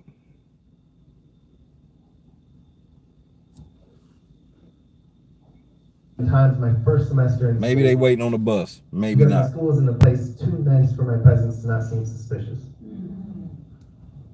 I tried putting on a suit and tie, thinking I've for sure done it this time. But that didn't stop an officer from pointing a shotgun at my face when I walked. This is what I didn't realize was the scene of a crime. Where you going, boy? So the help I need it from all of you. Because other people make up the rest of the world, and what I need most is change in the way the world sees me too. I need the world to not think they know me before we even meet. Amen. I need help to be seen as a scholar and not just an athlete. Praise Jesus. I need help to be seen as a person rather than a suspect. Hallelujah. And I need my phone to not be mistaken for a gun so I can make it home safe at the end of the day. Praises be to his name. I need help with my morning routine. I'm here to do all I can, but I need your help too. We help. The doors of the church are now open.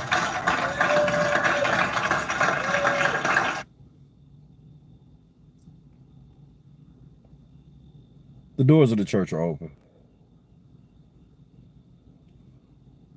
Angela, will you lead us in a solo? The fuck part of the game is this, man? I'm losing my motherfucking mind, bro.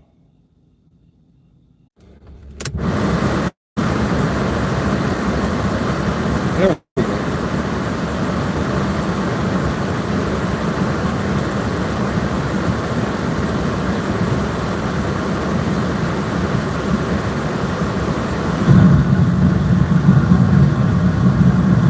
Niggas start hitting their ass with the real. They're like, get his black ass the fuck out of here. This nigga the fuck out of here. The fuck out of here. He wanna spit that real shit and the fuck up out of here. He get the fuck out of here.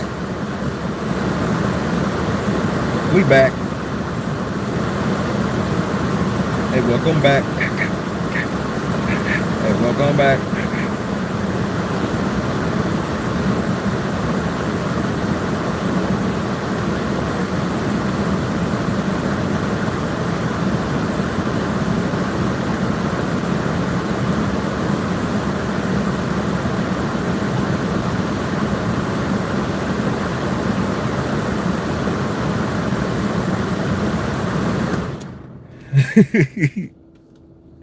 They tried to get rid of me.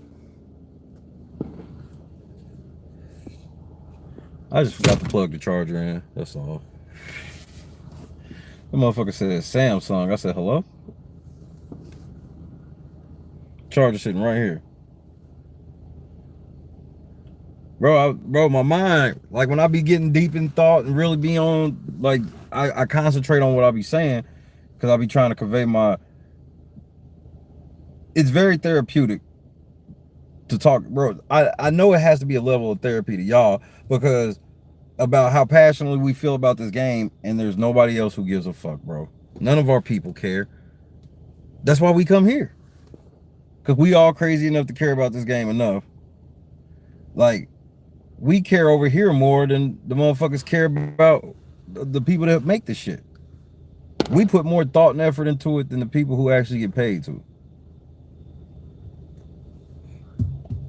That's why we build it our old bread. And if we, and bro, understand that where Glass House failed, we could succeed. I'm not afraid of scared. I was literally about to say scared. I'm not afraid to compete with anyone. And shout out, I don't know who sent the donation, but I believe we hit the goal earlier. So the streak is at 1. We can get an early jump on 2. Well, I guess technically on the East Coast. But that's why I'm just like, okay, during this season, we just keep our energy the same. The content quality is up, and then after that,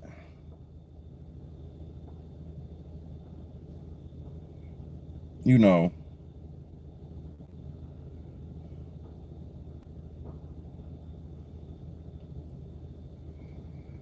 I just be like,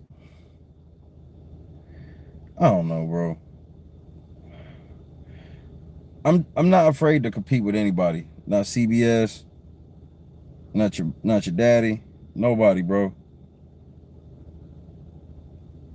I'm willing to compete with any and everybody. If not, what the fuck's the point? Because, okay, so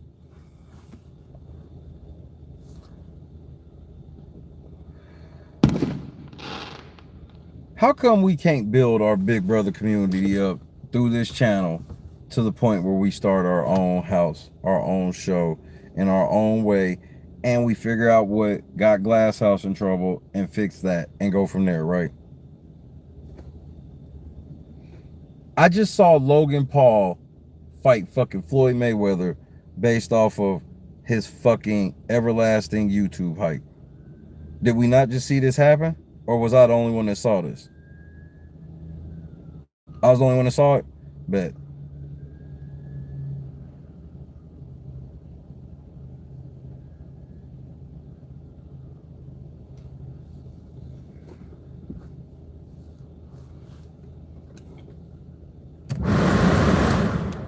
This motherfucker fought Floyd Mayweather, bro.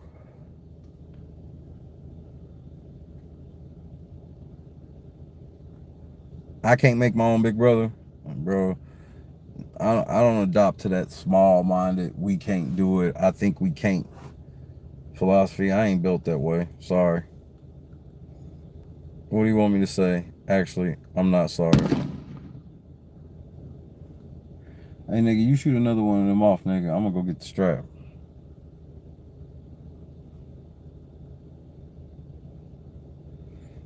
That's how you gotta talk to these Oklahoma niggas sometimes.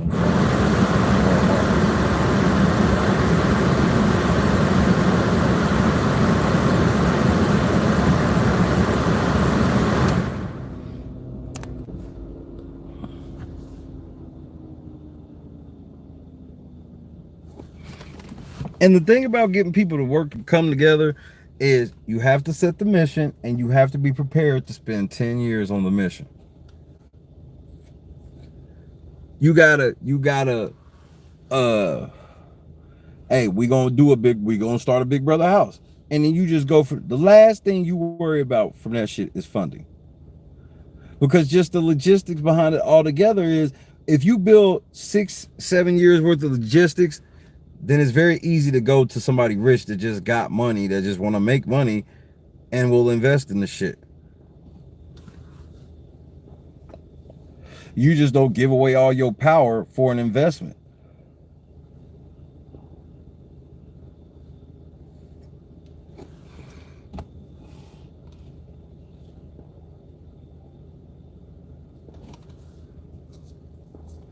Or you just you leverage the business plan just to get a flat out loan at whatever interest rate and pay it back. Because in this day of social media, if you got enough money, you can get your message anywhere, any market. You literally hire motherfuckers that will get that shit, bro. Think about it like this, bro. There's several things right now with like 100 million subscribers that you ain't never heard of.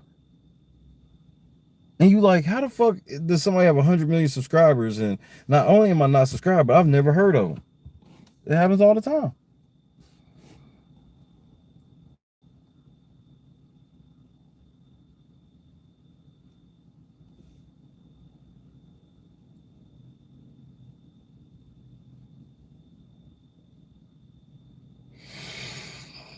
But it's like I always tell people, like, bro, you gotta understand, one video away all the time.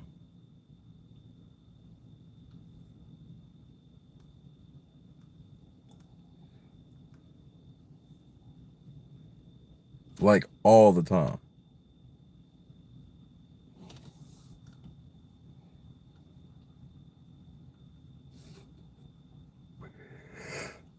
But, you know, when you say that, people expect that play to be super close.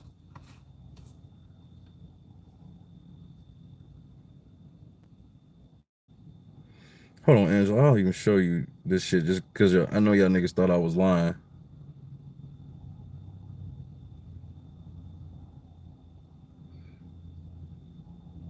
Marcus went old school tonight. This nigga got 76 subs. And he had his channel since 2011.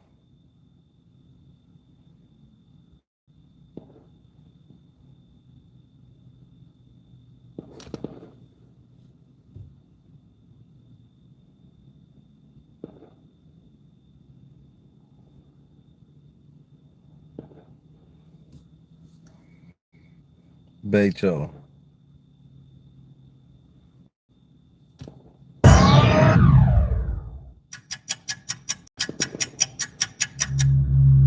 In Iron Man, Robert Downey Jr. plays weapons manufacturer, genius billionaire, playboy philanthropist Tony Stark, who travels to Afghanistan in order to show off his new weapons to the U.S. military that's stationed there. But then he gets kidnapped by terrorists, taken down into this cave along with another kidnapped scientist named Jensen. But instead of building missiles for the terrorists, they try to build an arc reactor to keep Tony alive, and then they build an iron suit so they can escape. But then Jensen has to sacrifice himself. Tony destroys all the terrorist weapons and escapes using his iron suit. And then back in the U.S., he announced that his company, Stark Industries, is no longer going to be making weapons. Then Obadiah, one of the executives from the company, tried to talk him out of it, tries to kick him out of his own company, tries to take over because he's secretly selling weapons to the terrorists. Tony finds out, he builds a brand new iron suit, he goes and destroys his weapons. Then Obadiah builds his own iron suit, tries to kill Tony, steals Tony's arc reactor to power his new suit. Pepper Potts, Tony's assistant, and Phil Coulson from S.H.I.E.L.D. try and stop Obadiah, but then they fail. But then Tony and Pepper are able to blow up the building in order to stop Obadiah, and then Tony has a press conference where he's supposed to tell him a lie, but instead he just tells the world that he's Iron Man. At the end of the post-credit scene, Tony meets Nick Fury, played by Samuel Jackson, and he tells him about the Avengers.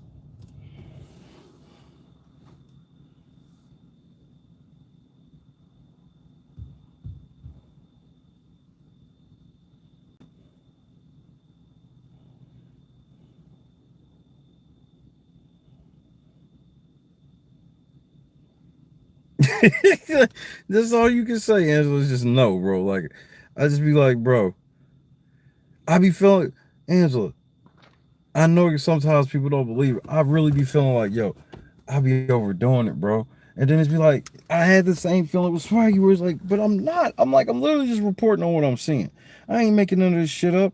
I ain't even have to look hard for this. And understand, that I got talked to by the police in a helicopter, that video got 23 views. Nobody even knows that motherfucking video exists, bro.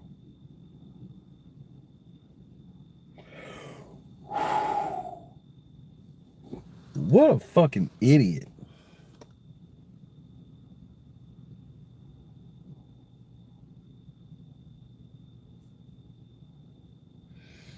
All right, listen to this Blade recap while I go grab me a fucking drink.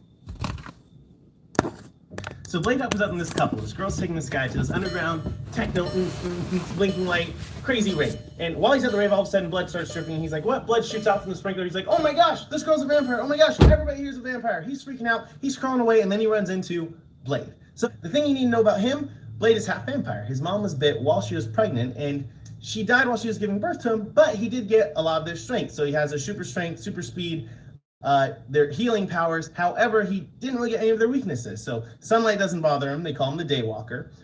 Garlic doesn't bother him. Silver doesn't bother him. However, he does have their thirst for blood. So he kind of combats that thirst with the serum that him and his partner made that kind of keeps that thirst at bay, but it is a problem, something that he's working on. So Blade, fighting all the vampires, kills most of them, saves that guy, sets this other vampire on fire. The on fire vampire goes to the hospital. At the hospital, he starts attacking everybody because they thought he was dead. He really wasn't. He bites this doctor in the neck. Blade comes in, saves her, starts running away back to his home base. Then we jump and we go to the vampire base and we meet our villain, Deacon Frost, played by Stephen Dorff. He's at this meeting of all these vampire leaders. They're all purebreds, so they don't really like him because they were born vampires and he was turned into a vampire, so they don't respect him, and they kind of let him know that. So then we jump back to Blade at his base of operations. He's bringing the girl to his partner, Whistler, this old guy who used to hunt vampires, who found him and helped train him and keep him alive and everything. He ends up trying to cure the girl because she's starting to turn into a vampire. They don't completely cure her, but they do give her a few extra days. So they tell her just to go home and try and go on the run and survive if you can, and kill yourself if you have to, because no one wants to be a vampire. She goes home. This cop comes in, tries to kill her. Blade comes in, saves her. The cop runs away. They follow the cop. He leads them to this vampire club. At the vampire club, they find this big fat monster vampire guy who tells them about something called the Blood God that the bad guy Frost has actually been researching. So then all of a sudden the vampires come in, they almost catch Blade and the girl, but then Whistler comes in, he saves them. Then we go back to the doctor. She makes a cure that prevents her from turning into a vampire. She also makes a poison that Blade and Whistler can use to fight against vampires. Deacon Frost and all of his goons come in, they actually kidnap the girl, they leave Whistler for dead, him turning into a vampire. Blade shows up, gives Whistler a gun because he asked for one because he wants to kill himself. Blade walks away, arms himself up, goes to the vampire HQ, starts killing all the vampires, but then he gets distracted because he runs into his mom, still alive. She's actually a vampire. They catch him. They drain him of his blood because they need him for the blood god ceremony things. Pause. Then Frost sacrifices all the other council member pure blood things so that way he could use Blade's blood to turn himself into the blood god. Now he's this vampire, super vampire god, and Blade is almost dead because he's been drained of blood. But the doctor woman comes in, she saves him, she gives him some of her blood from her neck. Blade wakes up, he gets his strength back, he grabs his sword. They have an epic sword battle, him and Frost, back and forth, and then Blade ends up using the poison that the doctor lady made to Is that Black Panther? Frost up. So Blade wins. He's like, you know what? I still got more hunting to do. Is this nigga wearing a Black Panther shirt? And that is Blade Part 1.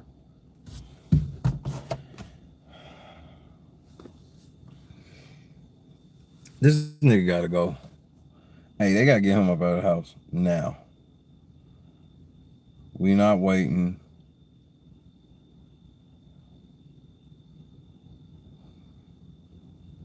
Wakanda forever. Wakanda for never.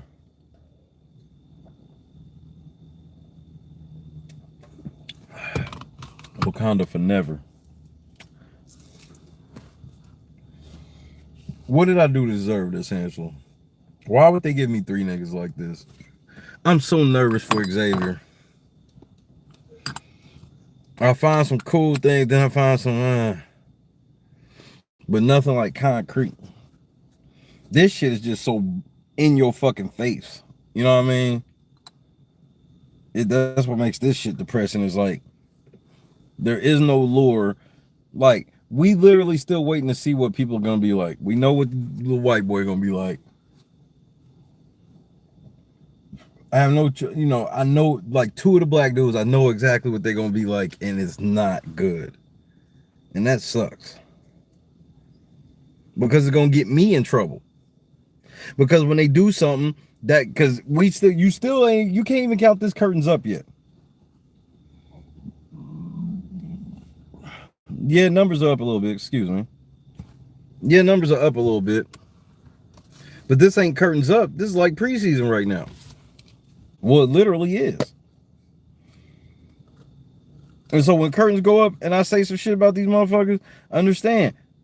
As soon as the season start, you gotta understand there's gonna be people in here that ain't even seen the Jussie Smollet shit that I just showed.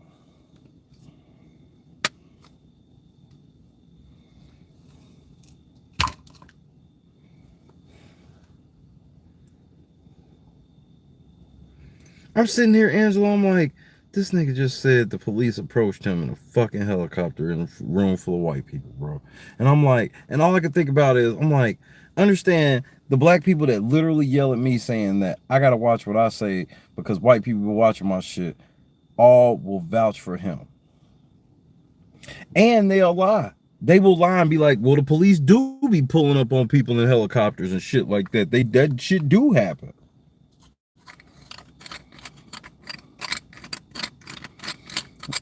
Cause we'll talk logically to them like, hey man, when have you ever seen the police approach niggas like that for no reason in a helicopter? Nigga, I done heard of that shit for real. I have heard of that. Like, oh.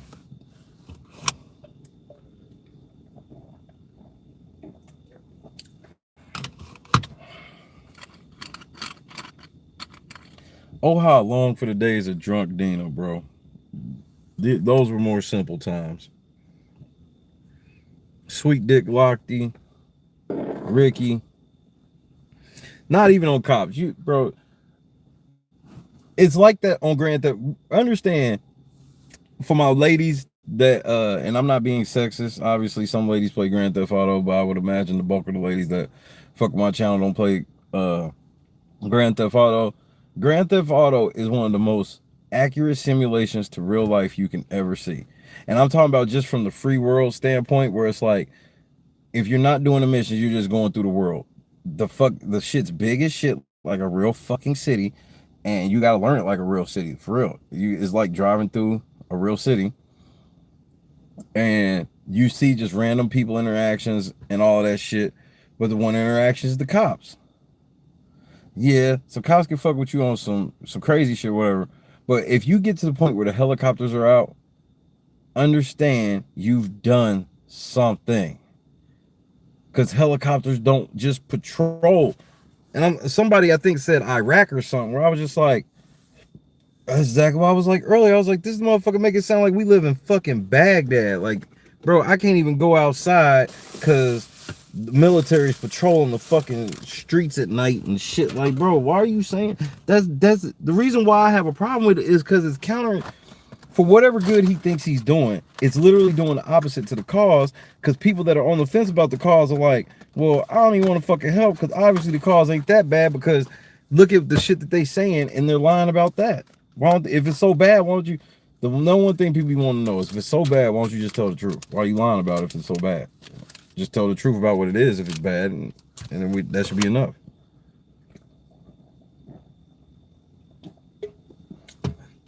Because, yeah, we like to think Jussie, the real Jussie, did that shit for clout, until you realize what? He could have just as easily did it really thinking that he was helping the cause.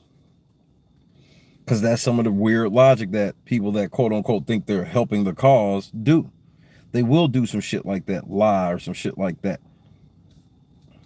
Because they don't think they lie be found out, and they're like, well, the lie in the end, you know, even though it's a lie, if we just win this one, that'll help us win big, and then blah, blah, blah, whatever. Even though if you get caught, it dismantles every fucking thing, especially anything built off the back of your lie. Anything that was built connected directly off of your lie, that's even worse.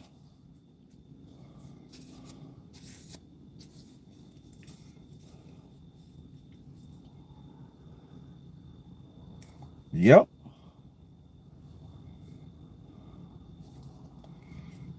He lost everything behind that stupid shit. And for what? For some Twitter love, for some Twitter clout.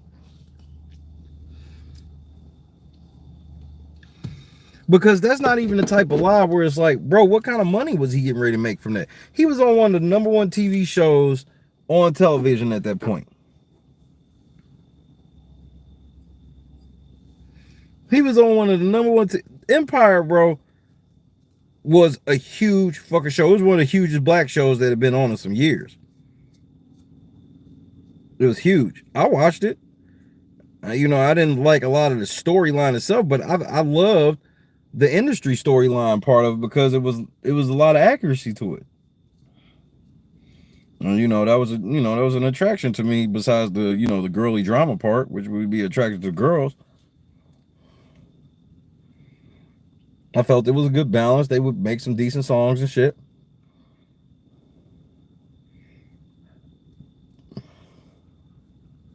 And then he just fucked that up for being too woke.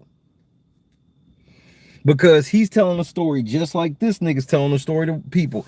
Because he didn't realize that when you're dealing with police don't play that woke shit. So when you tell this type of story in a room full of white people, let's say 80% of them white people in that crowd thought this nigga was lying and know that this ain't true.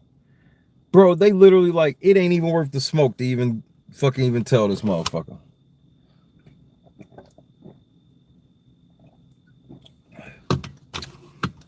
Because a lot of people think, I try to get people to see excuse me, ain't nobody telling you you gotta be ashamed of who you are or whatever, but try to understand that you have to see shit from other people's perception.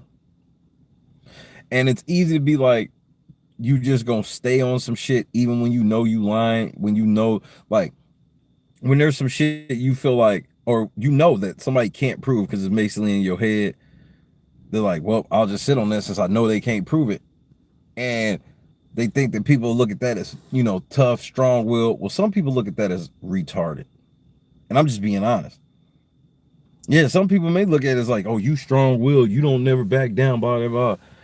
Some people see people that literally stand on the most ridiculous shit as retarded. And that's just the truth.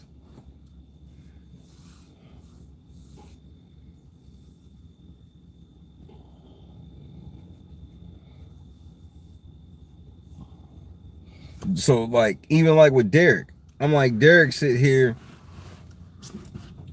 and that's what I'm saying. He a global safety person, but it's like, bro, I ain't seen this motherfucker do anything except the most over-the-top shit trying to get attention. It ain't just that the shit's gay. It's just that the shit's trying to get attention. It's like he's leaning into the look. I'm willing to be the shuck and jive, over-the-top, rambunctious, gay black man. I'll be that. Look, I'll even get in the dress. See?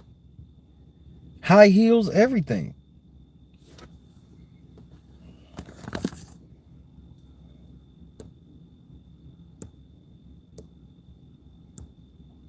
And I'm sitting here watching this shit like, why do I feel like I'm tripping?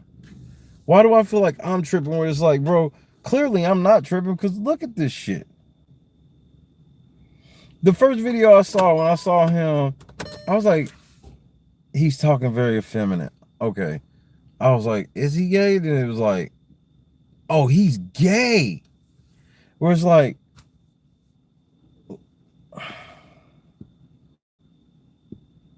remember, Kevin said Anita Vito was coming. He never pulled her out. Anita Vito coming this year.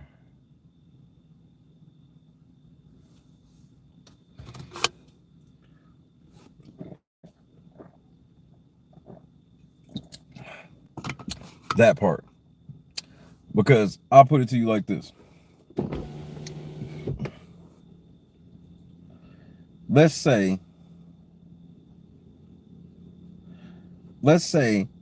my dad didn't like want me to ever date or marry white women, right? Well, the type of motherfucker that I am, and if you're gonna be married to me, especially if you're gonna be a white woman married to me or be with me, you would have to understand that, hey, this is my dad's business. While I'll obviously provide for you as a husband and all this shit, I can never put your name on this shit out of respect of my dad, because this is his shit. While I don't agree with what my dad be on, I at least want to show him that much respect. But this ain't even about like, because a lot of people will try to switch it around and be like, well, you making it seem like he should be, his dad's ashamed that he's gay. It's not the gay part. I need people to understand that. It is not the homosexual part. It's the behavior surrounding it. You grabbing 2 condoms running to the gay parade. Like, why would you put your family in that position? That's just like it. Okay, yeah, I'm with Christy, but let's just say I have a white girl fetish. Why would I be? That's like me making the white girls video. Why, bro? Yeah, I could do that shit, but why would I put my people in that position to face that type of shit? That's a whole different type of criticism other than a hot take on something. There's having a hot take on something, and then there's, there's over the top putting your people, because it's like I said, I don't care if you, because you got to understand, like, certain shit's gonna put your people in way. And me being, if I came out as gay, that would put everybody in more of the way than just any bullshit I say. Why? Because everybody know at the end of the day is bullshit I say. But bro, I'm out here like this, like, and he knows he's being a character. I can't wait to see him in his natural, because that over the top shit ain't gonna be, bro.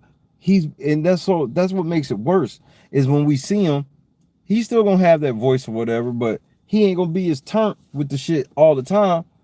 And then most of the turntness you'll see in the fucking diary room and shit, and that's what's gonna make you feel sick about it, because it's like, bro, why are you performing this way? You literally are performing this way. But that's why I don't end up associating with all black people. A lot of people think it's just the pro-blacks. No, it's blacks like him too. Because I'm like, bro, you're literally playing into a narrative that they're already setting for us, motherfucker. They're setting a fucking narrative for, bro, again. And I'm going to keep saying it until you fuckers are tired of hearing it, until it spreads the Big Brother community. 50% of the black men that have walked in the Big Brother house have been gay. And now we got one threatening to cross-dress last year. This year we got one literally in cross-dressing girl. First of all, Kevin was just the gay dude, and then it was like it was almost like Kevin told them that he was a cross-dresser, even though he probably wasn't. It was like he told them that he was, to get back on the show. Because it was like all these new revelations of Kevin came out in All Stars. Everybody just thought he was just like the little Mexican dude that was gay. Then all of a sudden, he's a cross-dresser and he's fucking half black. Since when?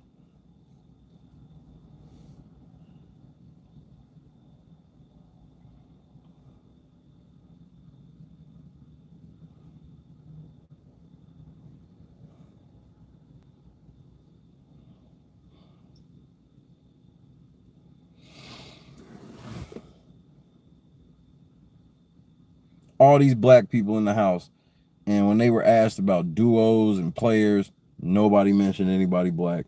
I think one person mentioned Danielle. Yeah, Xavier mentioned Danielle, and it was for some catty shit she did.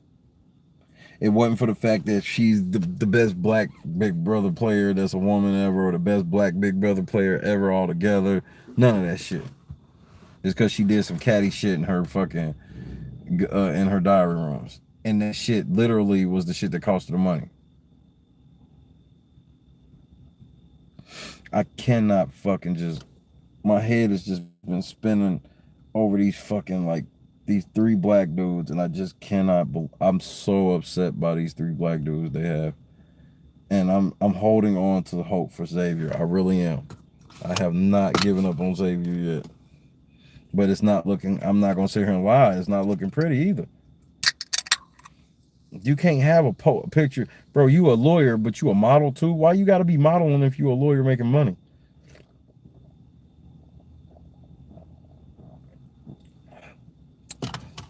Those 2 careers don't really mix like that. Especially when I go to your... But I see, like, well, his type of lawyering looks like he's into, like, helping nonprofits and shit like that with contracts and different shit like that. That's what it looked like from, and I haven't gone all the way into the shit, but it looked legit enough to where I didn't really care. It passed my smell test, so it was like, I don't really care to get into the minutia like that. I just saw that like it was like, you know, it wasn't nothing confrontational, like he ain't no trial lawyer, divorce court and family law and all that shit.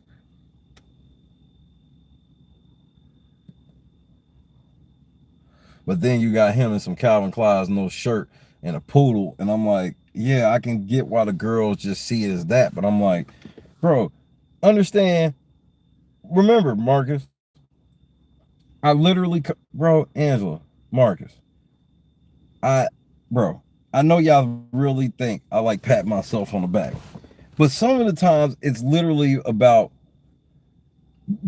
I don't know how. When I read that motherfucker's profile, he named all that white people shit and then said he wanted his Black Panther medallion. I told y'all it was something off majorly with that nigga and him trying to co-opt the movement then. A fucking day later, I found a video of this nigga lying about interaction with the police.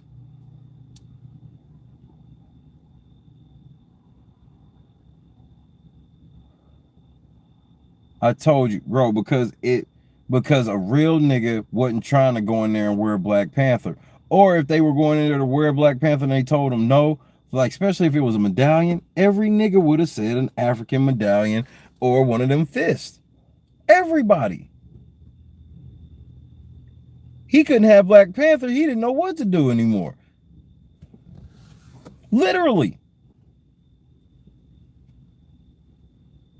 Dude, y'all think it's not a chance he'll tell that shotgun story or that helicopter story.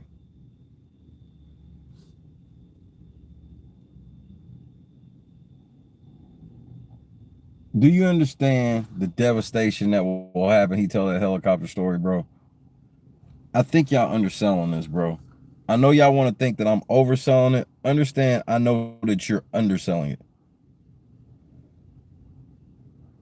I love you, but you are. If you don't think for 1 second that A, he wouldn't tell that shit, or B, it wouldn't be a problem if he did, you have never been paying the fuck attention.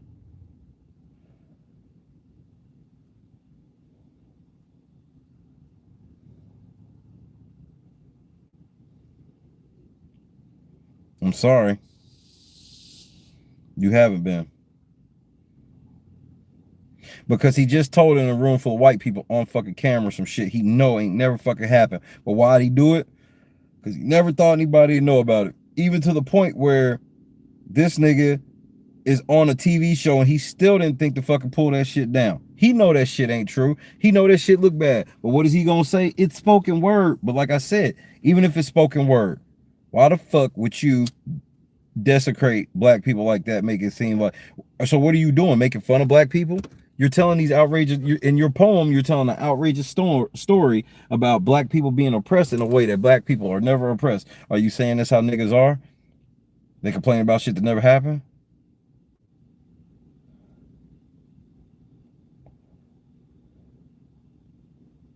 Like I said, we think, bro, if it came out that Allison Grodner was in the fucking crowd for that shit, it would not surprise me even a little bit.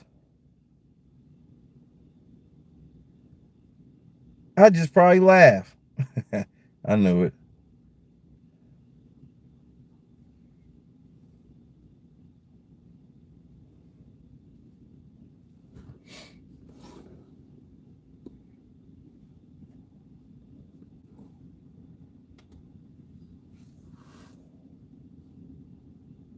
Yep.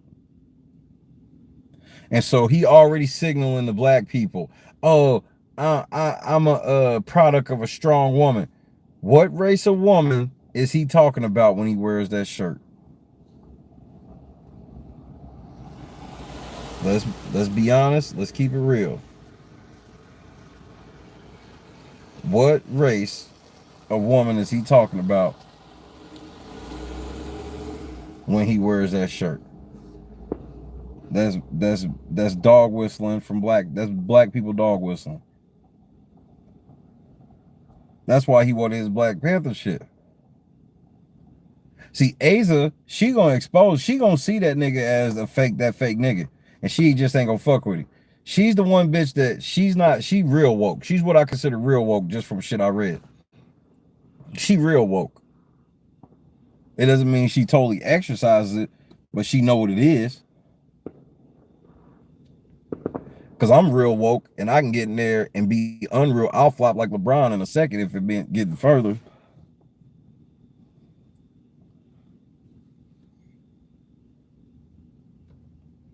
This nigga sitting here virtue signaling. Hey, black women.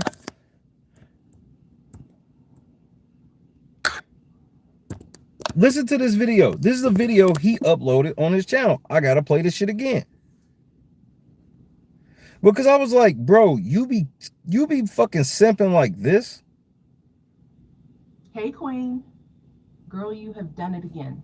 Constantly raising the bar for us all and doing it flawlessly. Look at the title. I'd say I'm surprised, but I know who you are. I've seen it up close and personal. Girl, you make me so proud. Is he talking to white women? I love you. Is this video for white women? Is this video for white women in any way?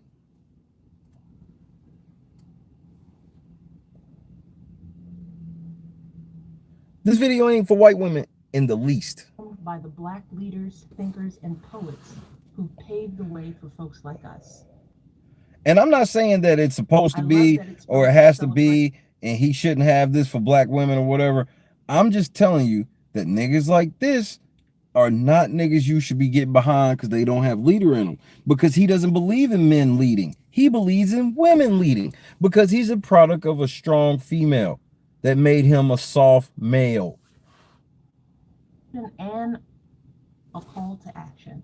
And I love that you're using this to inspire the next generation of history makers and record breakers who run the world in the years ahead. So to you, my dear friend, I just want to say, keep telling the truth because you can do it in a way that no one else can. Hey, Queen. Girl, you have done it. Like, what?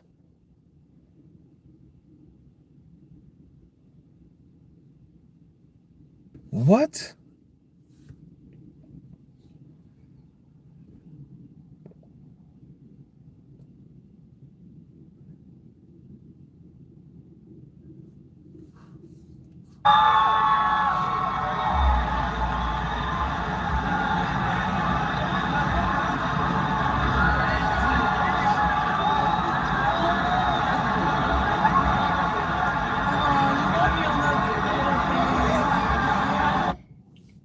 Baychella, bro. The only dudes at Baychella were there with their main bitch. Period.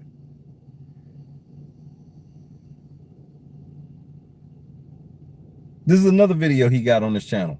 Look at this simp shit. Yeah. Otherwise, I've always said, as a woman of color, my one line is, I can make a billion videos about why racism is wrong and why sexism is wrong. And I have a few, you know, when I'm feeling sassy, I have a few. But I know the most impactful way to challenge that is to be the most successful woman of color I can be. Amen. You know, that's when people see me on a billboard, that will probably speak way more volumes than me making a 5-minute video explaining to people that probably won't listen anyways, Right. as to why racism and sexism is wrong. I love that. Fake woke ass nigga. First of all, I love hearing niggas that live around white people that don't fuck with them talk about how oppressed they are. Understand, nigga, back in like 40, 50 years ago, your great granddaddy, whatever the fuck, if he stood up in a room full of white people and talked about how oppressed he was by the cops, they would have fucked him up. The fact that you can stand up there and do that shit, nothing happened to you, bro, you gotta, at what point do you get off your ass and start doing some shit? But he's trying to make money off of being a fake woke motherfucker. I bet he a hardcore Democrat, full-throated Biden supporter. You Black Power, but you a Biden supporter. That don't mix.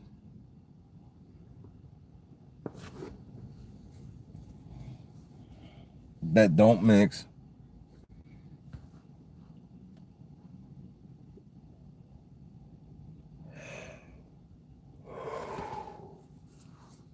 I couldn't believe it today. I start digging into Keelan and I'm like, bro, this nigga's worse than Derek, bro. I said, how?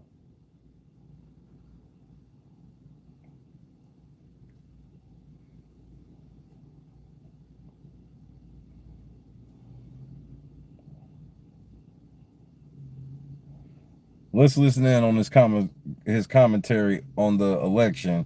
There. Hey man. I don't.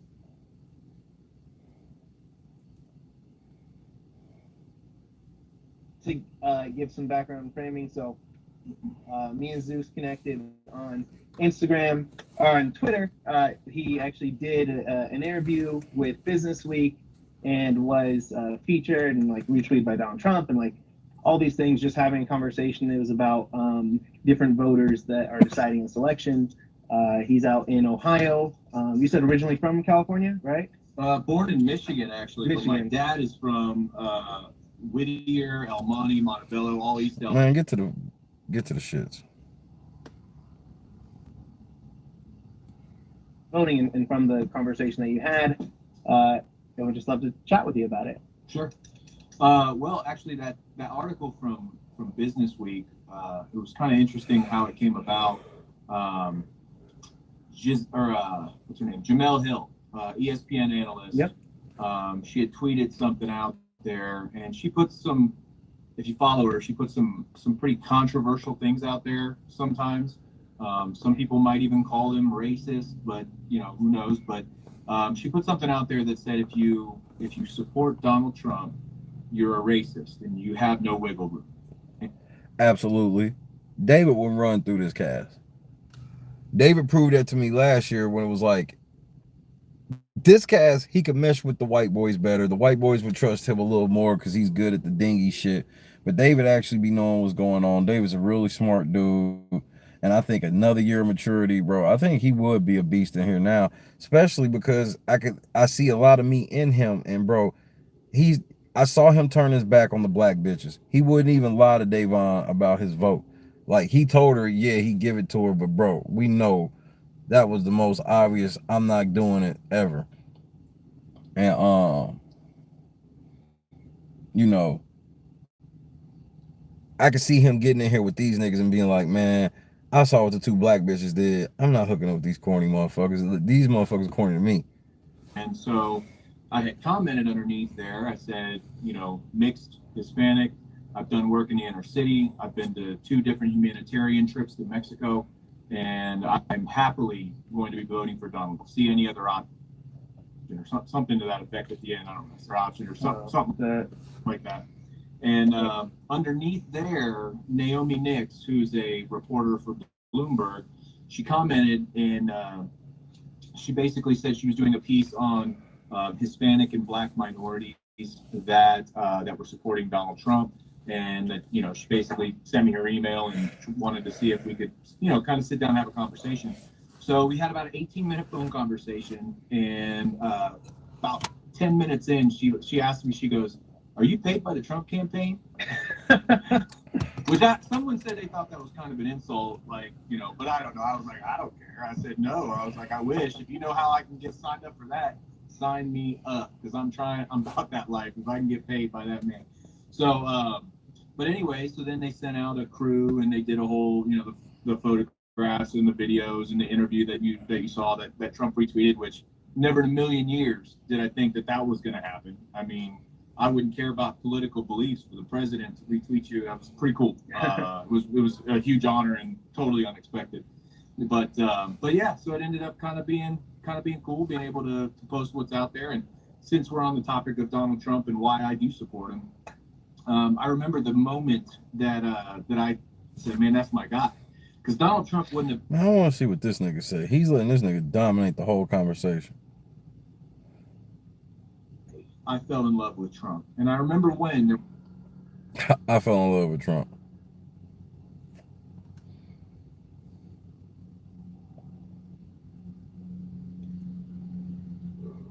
Democrat Party, you could argue some of his principles have been more about Democrat-related platforms. Nigga, are you gonna say anything? You know, not everyone who voted. Here we go. For sure. So on that, just I guess, what was it like? I guess in that conversation, so the initial conversation started from the Jamel Hill tweet, and she was talking about, you know, supporters of Donald Trump are racist. I guess one thing that I've been trying to like reconcile is what, because I saw another post that resonated with me, and it just said, you know, not everyone who votes for Donald Trump is a racist, but you decided racism wasn't a deal breaker. So like, where for you do you feel that, I mean, is it just like Trump's not racist, nothing that he says or does racist is the belief, or is it there's other things more important?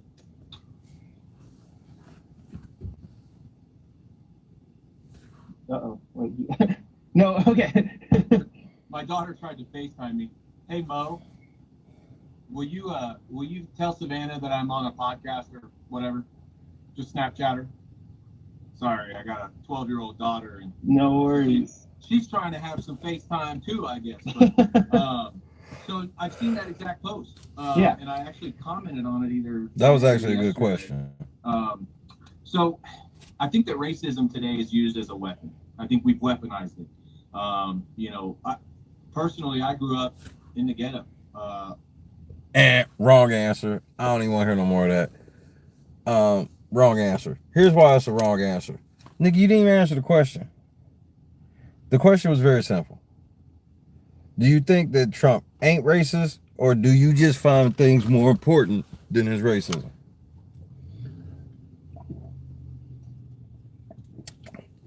That's a very simple question. That is. Hey, I gotta give Keelan credit on that question. That was a very good question. And that nigga immediately dodged it. What the fuck you growing up in the ghetto got to do with that question? Do you think Trump's racist, or do you know Trump's racist and you just find other things more important? And the way you word that is excellent, because I can't really call you a racist after that. Like, yeah, I think he's racist, but overall, his policies help me more.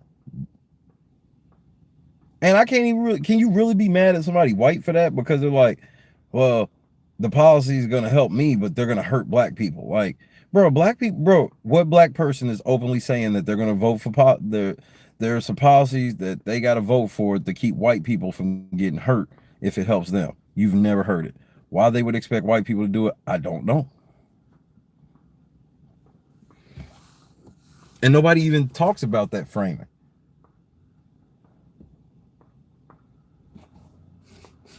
Literally, that was some of my best friends are black on steroids.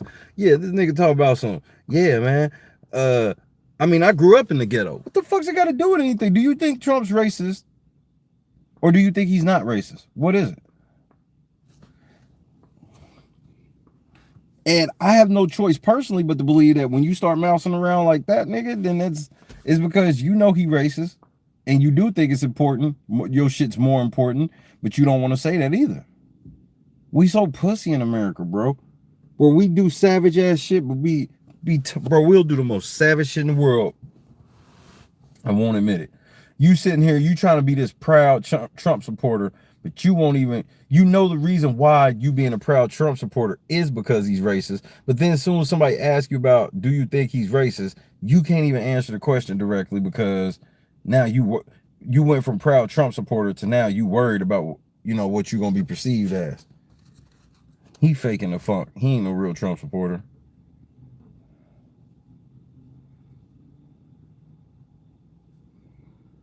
Like, why the fuck is he doing an interview with Keelan anyway? Who the fuck is Keelan anyway?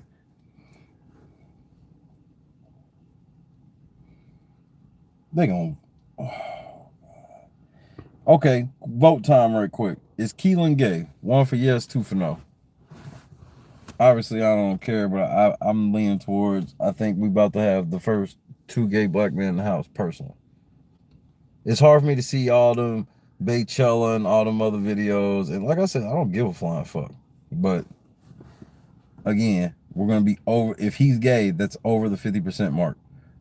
The majority of black men, if Keelan is gay, the majority of black men that enter the Big Brother house have been gay. Unreal.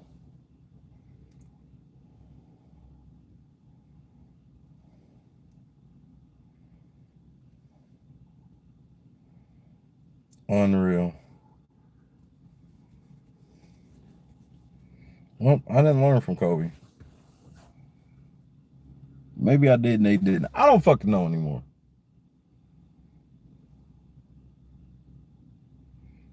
My mind's just blown.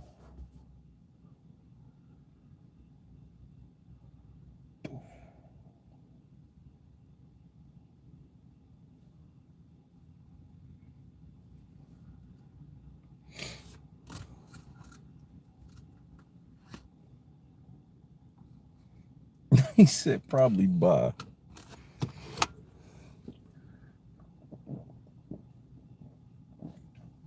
Christy thinks Xavier bye.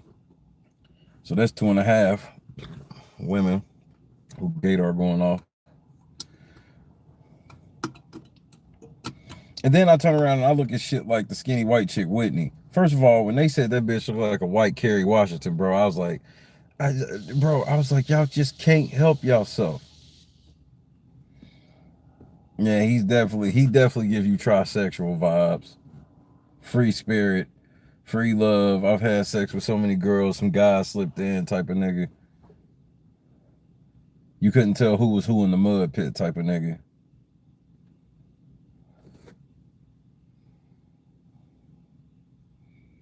They said that bitch looked like a white Kerry Washington, bro. I said, the blasphemy, bro. I said, man, it was already bad enough when Kerry Washington start trying to look like a white girl. Now all of a sudden, white girls, bro, I said, she was like, they said she looks like a white Kerry Washington, and I can't unsee that now. I was like, that's how I feel about this tweet.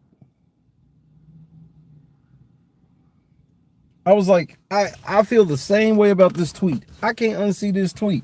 Bitch, you just said this bitch, look.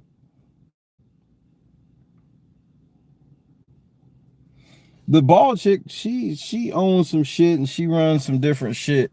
She's a smart, bro. All these motherfuckers got bread and they run successful companies, all of them. These are all like fucking deals and they all got promo deals with people. That's why all they fucking social medias are jumping. Them motherfuckers are running like these niggas ain't even in the house. Far as we know, these niggas might be actually on their phone in the house. We don't fucking know. They follow each other. We assume it's people running their accounts. How the fuck we know what they doing? Obviously they didn't go through no casting process. You can still apply to be on Big Brother 23 right now.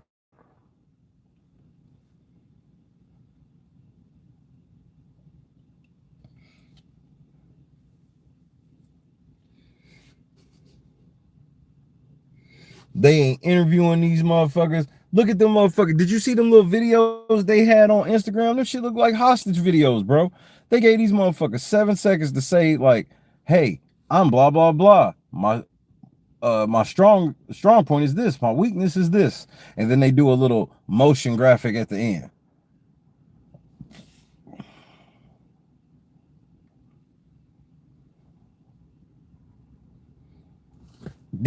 Integrity is an issue right now. Integrity of the game is, for me personally, I don't give a fuck what you feel. For me personally, integrity is an issue right now.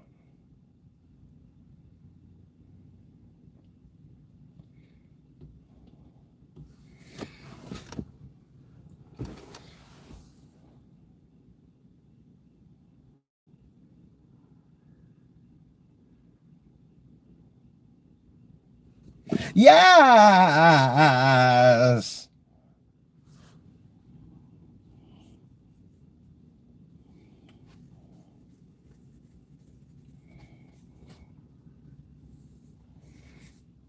I said it 2 weeks ago. I was like, y'all said y'all want diversity. I said, watch they put just more whack niggas.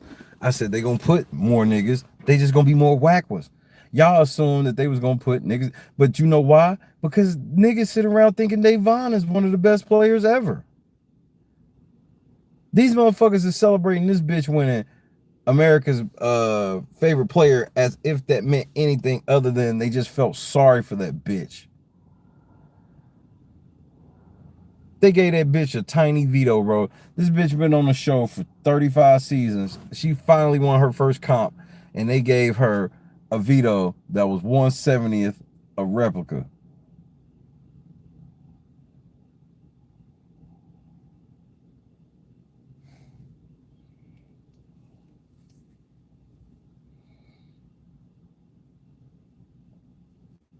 But when did I predict this cast?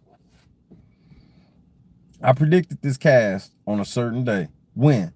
It was the moment when the motherfuckers told me the first episode, the premiere, was going to be just like the premiere of Big Brother 11.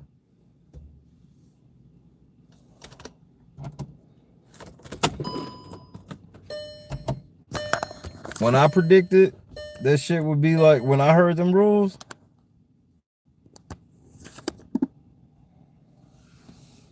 nigga, they gave her a veto that motherfucking big, and she didn't say nothing. Bro, I was offered, when she said something about Breonna Taylor in the house, I probably was the only one, but I'm going to tell you what happened the moment she said that. An eternal clock in my head started ticking. I was like, okay, now you done said this in the diary room, so now I'm counting down how long it's going to take for you to have a talk with your house guests about it. It never came. She walking around the house wearing a dashiki and everything. Fake ass black bitch. You called a black woman and a mother a bitch. I called a fake black woman a bitch.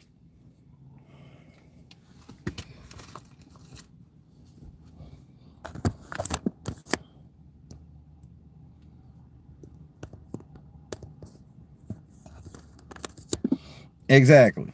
You said you wanted more niggas. We gave you more niggas. What you mad about? What, bro? Understand just the level of disrespect it is by casting what they're, bro. There's implications to this shit of them casting Joe Frazier's son and his son being like that.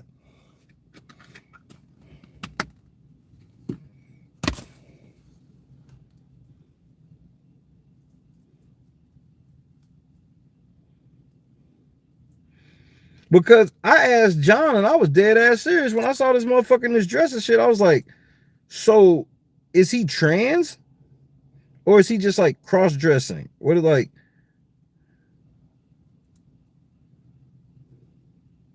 how come cross-dressing isn't considered making fun of trans women? I'm just asking. Shay, thoughts?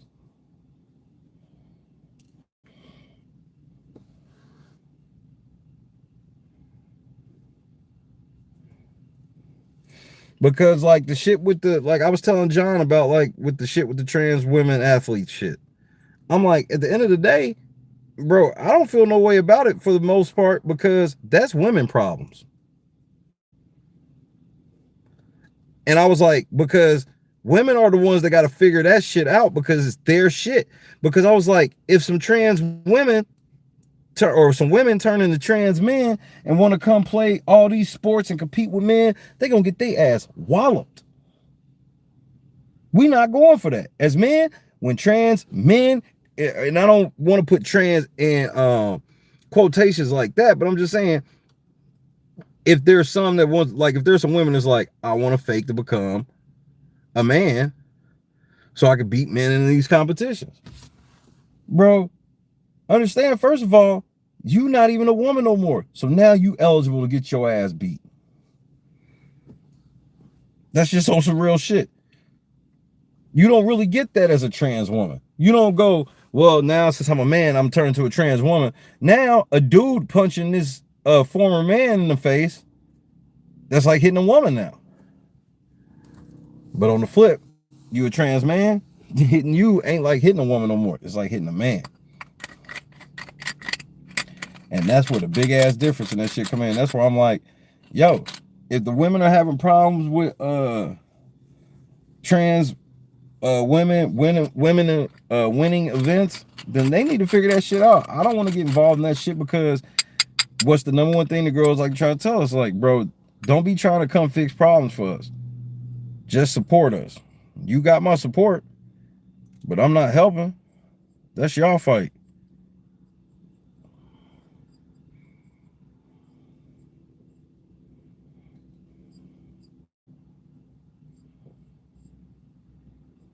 And everybody that really know me know how I feel about women and shit like that. And obviously I'm there, whatever. But at the same time, bro, I'm not jumping in front of no trains. That's just the, bro, if y'all can't say nothing to them trans women, then what do you want us men to say? Because anything we say, like, y'all can actually say stuff out of pocket about them and ain't nobody gonna get mad, bro. The moment we sit here and say shit like, well, they still have, because the one thing I said, ain't nobody trying to say that anything against trans people. I was like, but think of it like this. What if they told you that, okay, not only do you get, when you get a sex change, you have to also have all your muscles scaled down to the average female. That would clear that fucking athlete shit all up instantly. But they letting this motherfucker that been in the gym his whole life, this motherfucker just all of a sudden start taking a motherfucking hormone and then get a sex change, and then we are to pretend that like the arms and shit and the hands and shit still ain't what they are. And I'm not trying to be mean, I don't care what you do with your own shit, but that's just basic logic, bro.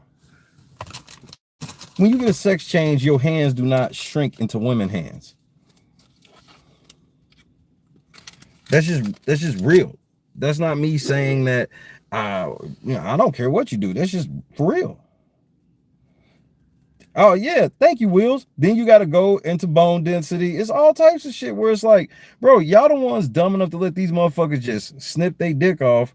And I don't even mean that in no disrespectful way. Sex change is, it's getting cut off.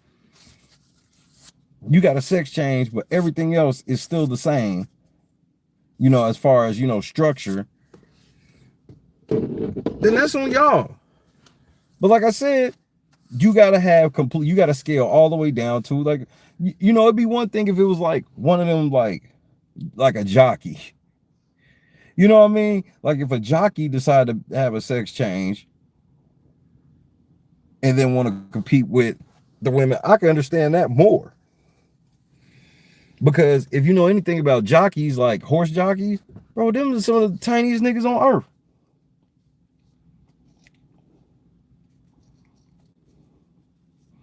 Them niggas be like 5'1", 120 pounds, 115 pounds.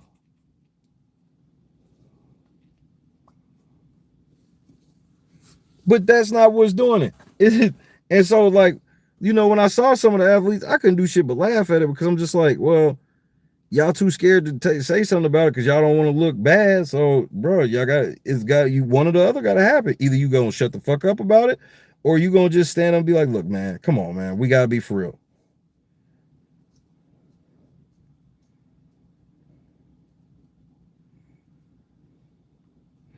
Another thing that women could do is, if they could cap it, they could cap like scores. So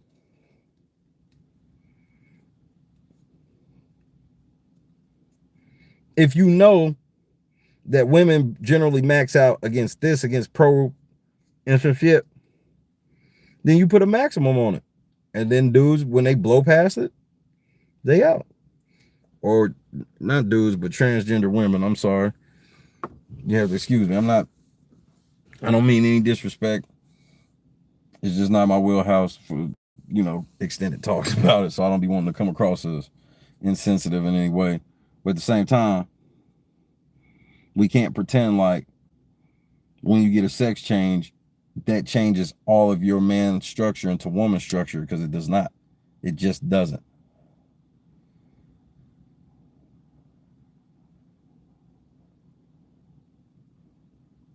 You know, it's weird anyway. Why would you have a sex change to turn around getting women's sports when women's sports on average make way less than men's sports? What women's sports league or sport is bigger than men's? Just, and we talking about money wise, money and attendance, stuff like that. So if you good at all of that shit, why would you change sex? Why wouldn't you, you know, why wouldn't you kind of wait like Caitlyn Jenner or some shit? But like, you know what you're doing. Like at the same time, it's like, I'm not giving that level of benefit of the doubt because I'm not, bro, just because you transgender, you did not reach sainthood. Just because you transgender don't mean there ain't no dirty ass transgender people out there. Some, you know, some negative minded transgender people, some shysters. Because that's what they try to do. They try to do the shit with gay people too sometimes. And black people do it. Where it's like, you reach this level of sainthood. Well, if you say that a motherfucking transgender did anything nefarious, that means you're a transphobe. No, it doesn't. It means that I'm a fucking realist and I know that there are some shady ass transgender people like there's shady ass everybody else.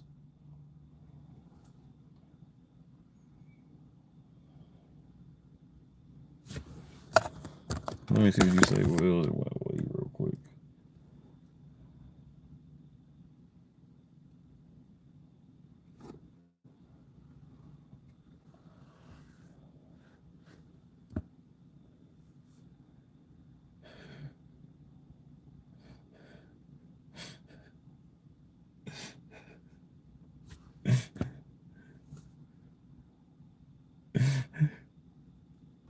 Like,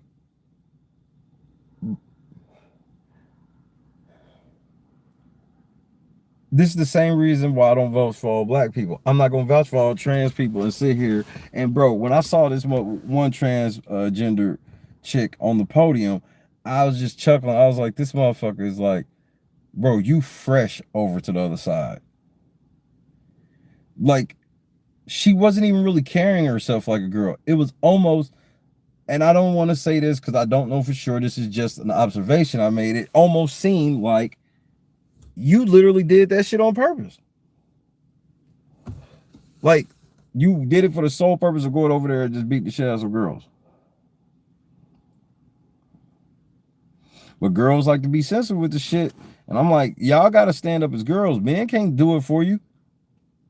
Because y'all will undo it. Men will stand up and go, hey, y'all can't do that to women. And then women be like, no, don't say that to them.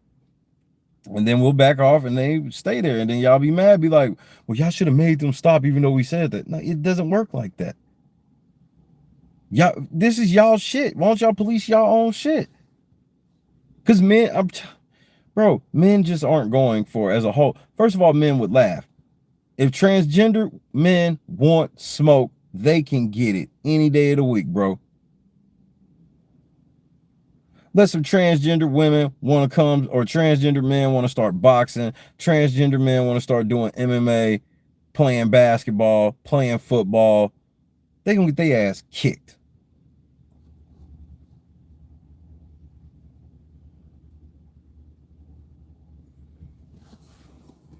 They gonna get their ass kicked.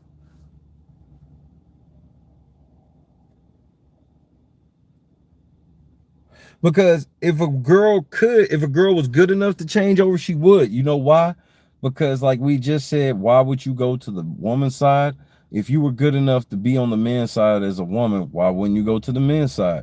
Because if you're good enough to beat some men, bro, understand, I want you to understand, college teams will go beat the shit out of some WNBA teams. The worst team in the NBA could start their bench and damn near, and probably go undefeated in the WNBA, most likely. They would have to catch these niggas on some shit like 4 games and 5 nights or some shit.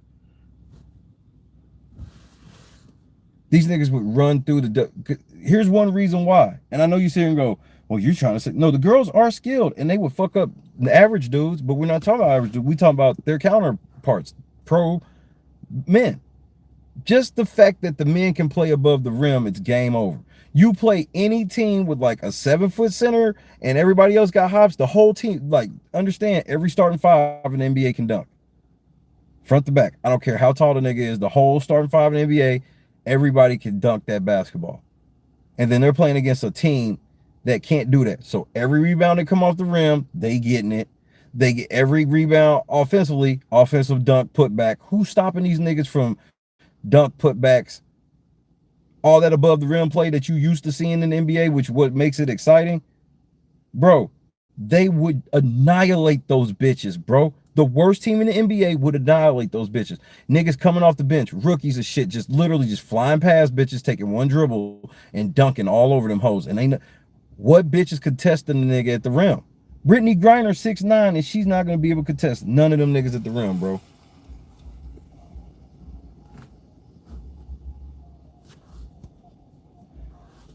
This bitch is LeBron height. She gonna be getting dunked on by fucking everybody. Understand, Brittany Griner 6'9". She taller than LeBron.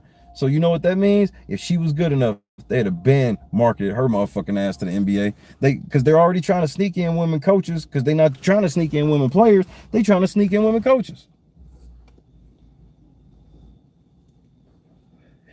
Any league where the men are playing predominantly over the rim can beat any WNBA team.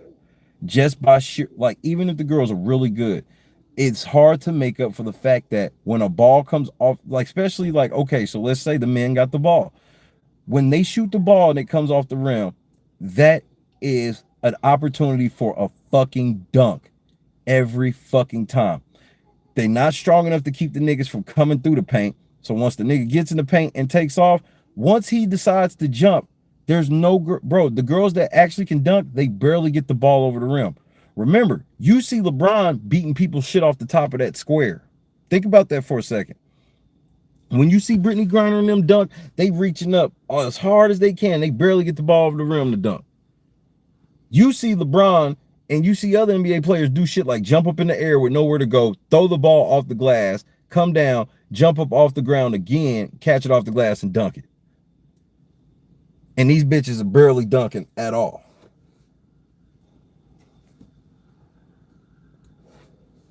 It's just simple logic. And I'm sorry that logic has double standards that can seem sexist or whatever, but that's not up for me to decide what's sexist or what's not. Bro, that's just science. You ain't never watched no WNBA game and see a bitch get goaltending. When have you ever had to go to replay in a women's game and be like, I wonder if she got that on the way down? I'm just being real. We got to go to the scores table to see if that was coming down. See if she touched that while it was still in the cylinder. You've never heard that. Let's see if she still touched it while it was still in the cylinder. Meanwhile, DeAndre Ayton dunking over niggas for game. Literally. What team in the WNBA was going to win a game like the Suns did, dunking on a motherfucker for game? Off an inbound oop. I'll wait.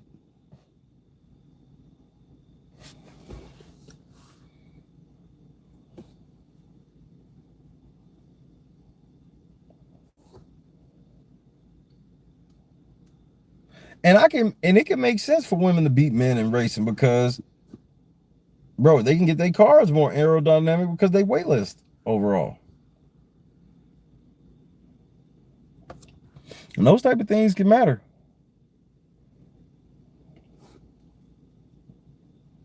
You got to stay in shape as a NASCAR driver or autocar driver.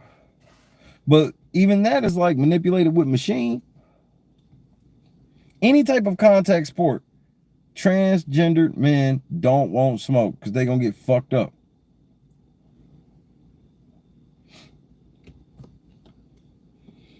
That's what I'm saying.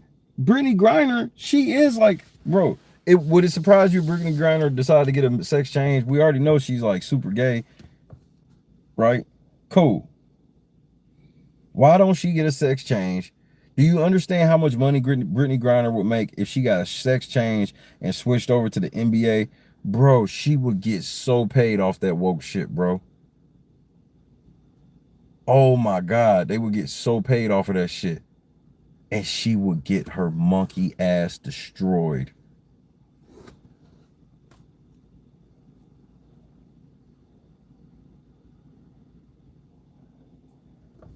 The best comment I saw was when this bitch dunked like a couple weeks ago, and they was like, that's Brittany Griner's second dunk this week. This nigga said, ain't she 6'9"? Imagine us talking about this is LeBron's second dunk this week. And I was like, there it is. You would think that's the weirdest shit ever. You'd be like, and that's LeBron James' second dunk this week. You'd be like, why y'all dick riding LeBron so hard? This hard? He dunked again? Fuck y'all.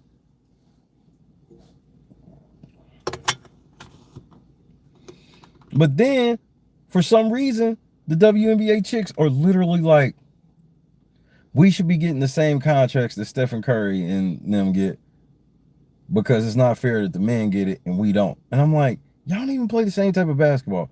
Y'all basketball is smaller. Y'all three-point line is closer. That's why I laugh when they be getting mad when it's like, why don't y'all lower the rim so y'all can play above the rim and maybe make y'all shit a bit more exciting? They be like, that's an insult, but it's like, but y'all ball is smaller and y'all three-point line is closer. So so just what you deem. Okay, cool. But I'm like, y'all league literally loses money every year. That's church out. Y'all don't have the revenue to pay niggas $250 million. It ain't like y'all got the revenue to pay niggas $250 million and they decided to give Steph that and just said, fuck the bitches. You bitches play like, bro, understand the WNBA play like 30 games. They play 30 games and these hoes talking about I should be getting the same money while they league is losing money. They ain't got no WNBA game. They piggyback off 2K and got their teams put into 2K. Why ain't y'all got y'all own standalone WNBA game? Because everybody know if they did, that bitch ain't gonna sell. You playing a fuck... Bro, don't nobody want to pick the teams on 2K. Why? Are you sitting here throwing oops to bitches? Bro, you want to talk about a terrible, boring experience? Pick one of them bitch teams on 2K. You ain't gonna be able to do nothing like the niggas. Ain't throwing no oops. You try to throw a oop, that bitch going out of bounds.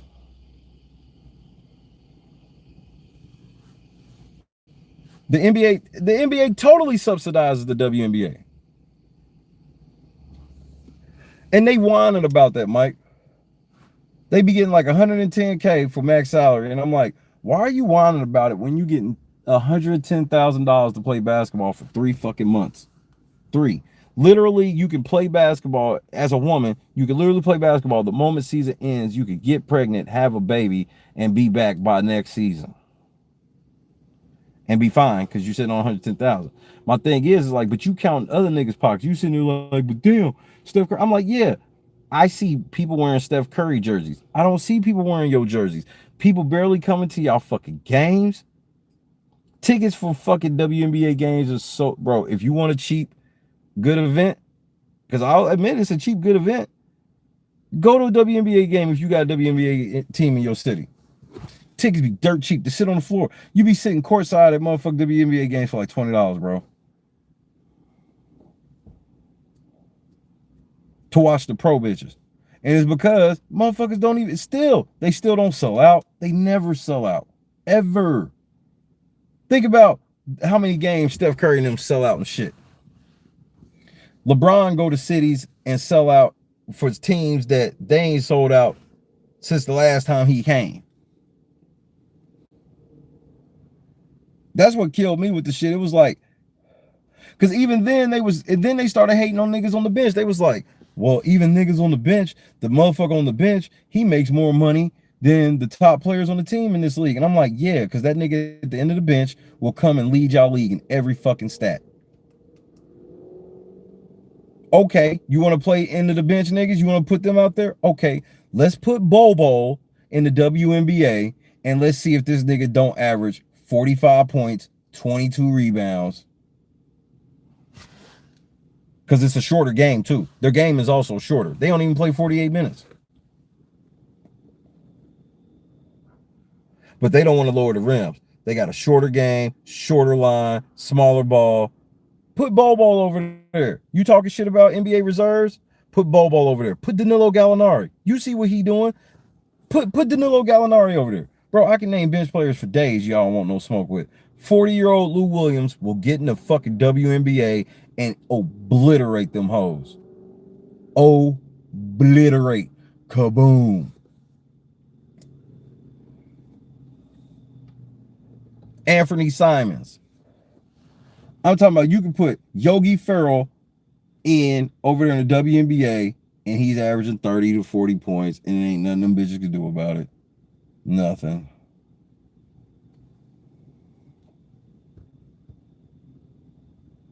Then they be mad because Yogi Ferrell will draw enough attention and then they'll finally get money and then they'll be mad because they don't want him to get the money even though clearly he was the one that brought the revenue. Yep.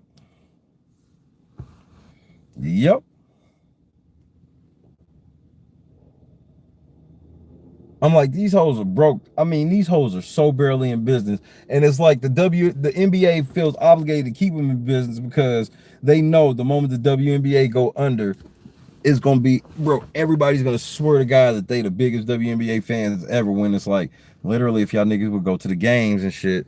Bro, literally fucking AAA baseball teams be having better attendance than fucking WNBA games.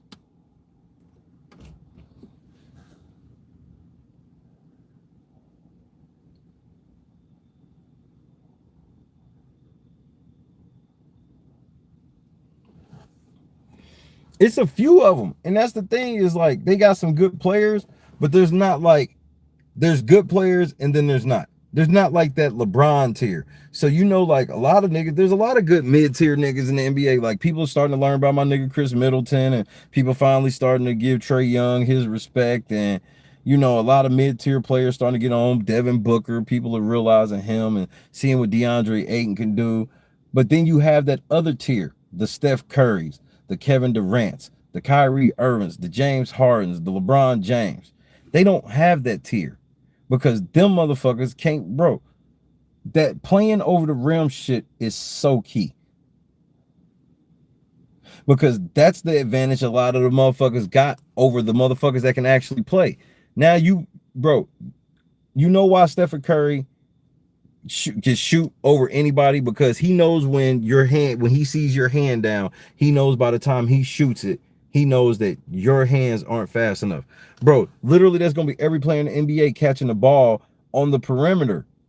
Just catching it with the bitch right in his face. Because if the bitch is tall enough, like, so let's say it's like a Brittany Griner. She's 6'9", so you can put her on a Kevin Durant. Nigga, she's so fucking slow, bro. Whatever they want. Blow by, pull up. She ain't gonna be able to block no shot, nothing. And then on the offensive end, she getting her every time. They'll just wait for them hoes to shoot and beat they shit.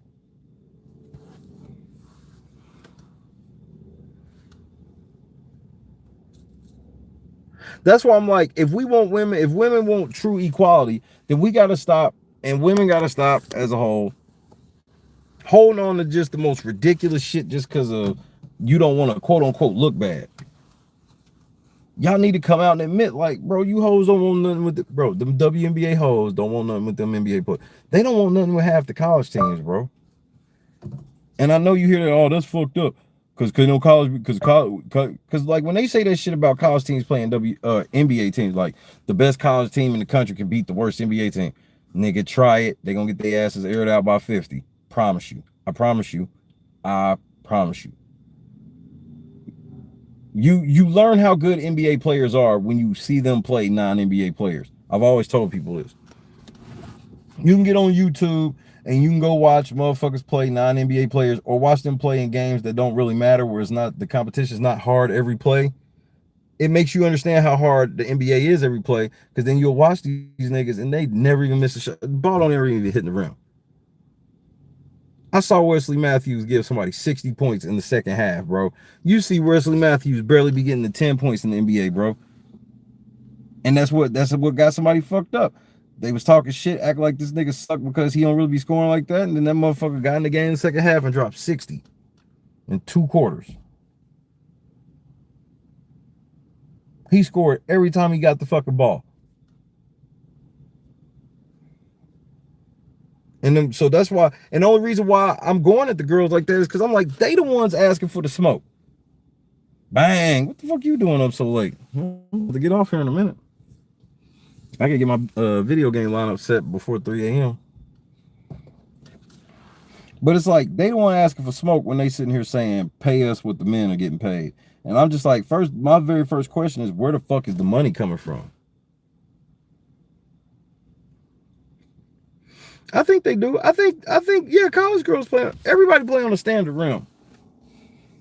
But after the rim, it's like, for some reason, the WNBA finds it an insult to lower the rim, even though it would literally increase. If they lowered that rim to 9 feet, it would increase the product so much for them to have some level of above the rim play.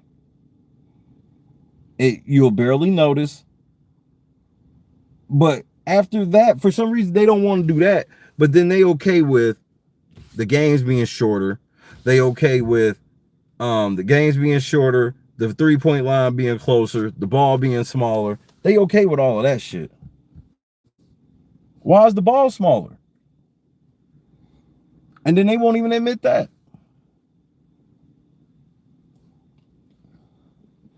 They won't even tell transgender women, hey, we have lowered the ball because of the structure of our hands. You're holding our ball like a ski ball. The season hella shorter. Their season 3 months long. They play in the summer, bro. You understand, while they're playing their whole season, motherfuckers are working out, getting ready for their next season.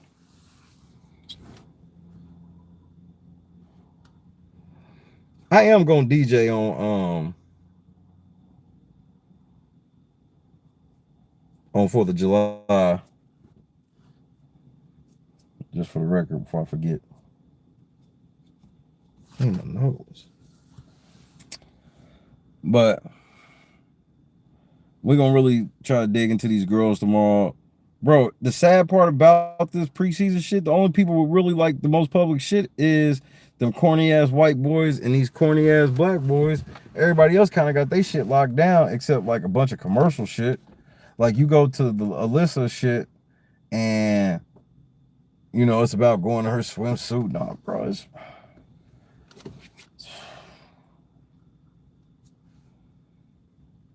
I'm like, how, bro? It's Allison. She gotta go, bro. She gotta go. She gotta go.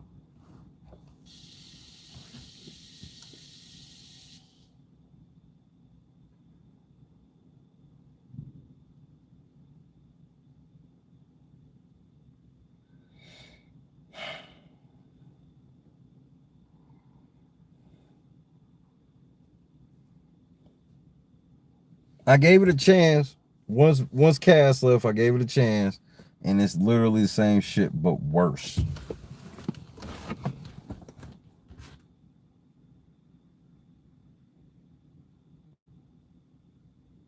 But hey, maybe I'm just over exaggerating and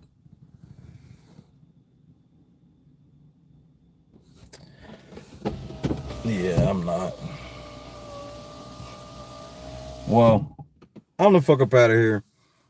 I'll see y'all in a few hours. We'll go over these girls and we'll get the rest of these dudes. Hopefully I find some more shit. If you got anything, hit me up, Shay at latenightcrew.net. I love y'all to death. Thanks for letting me vent. These black niggas got me stressed. I love y'all to death. Peace. These motherfuckers, bro. This nigga's out here, bro. Fucking Jussie Smollet.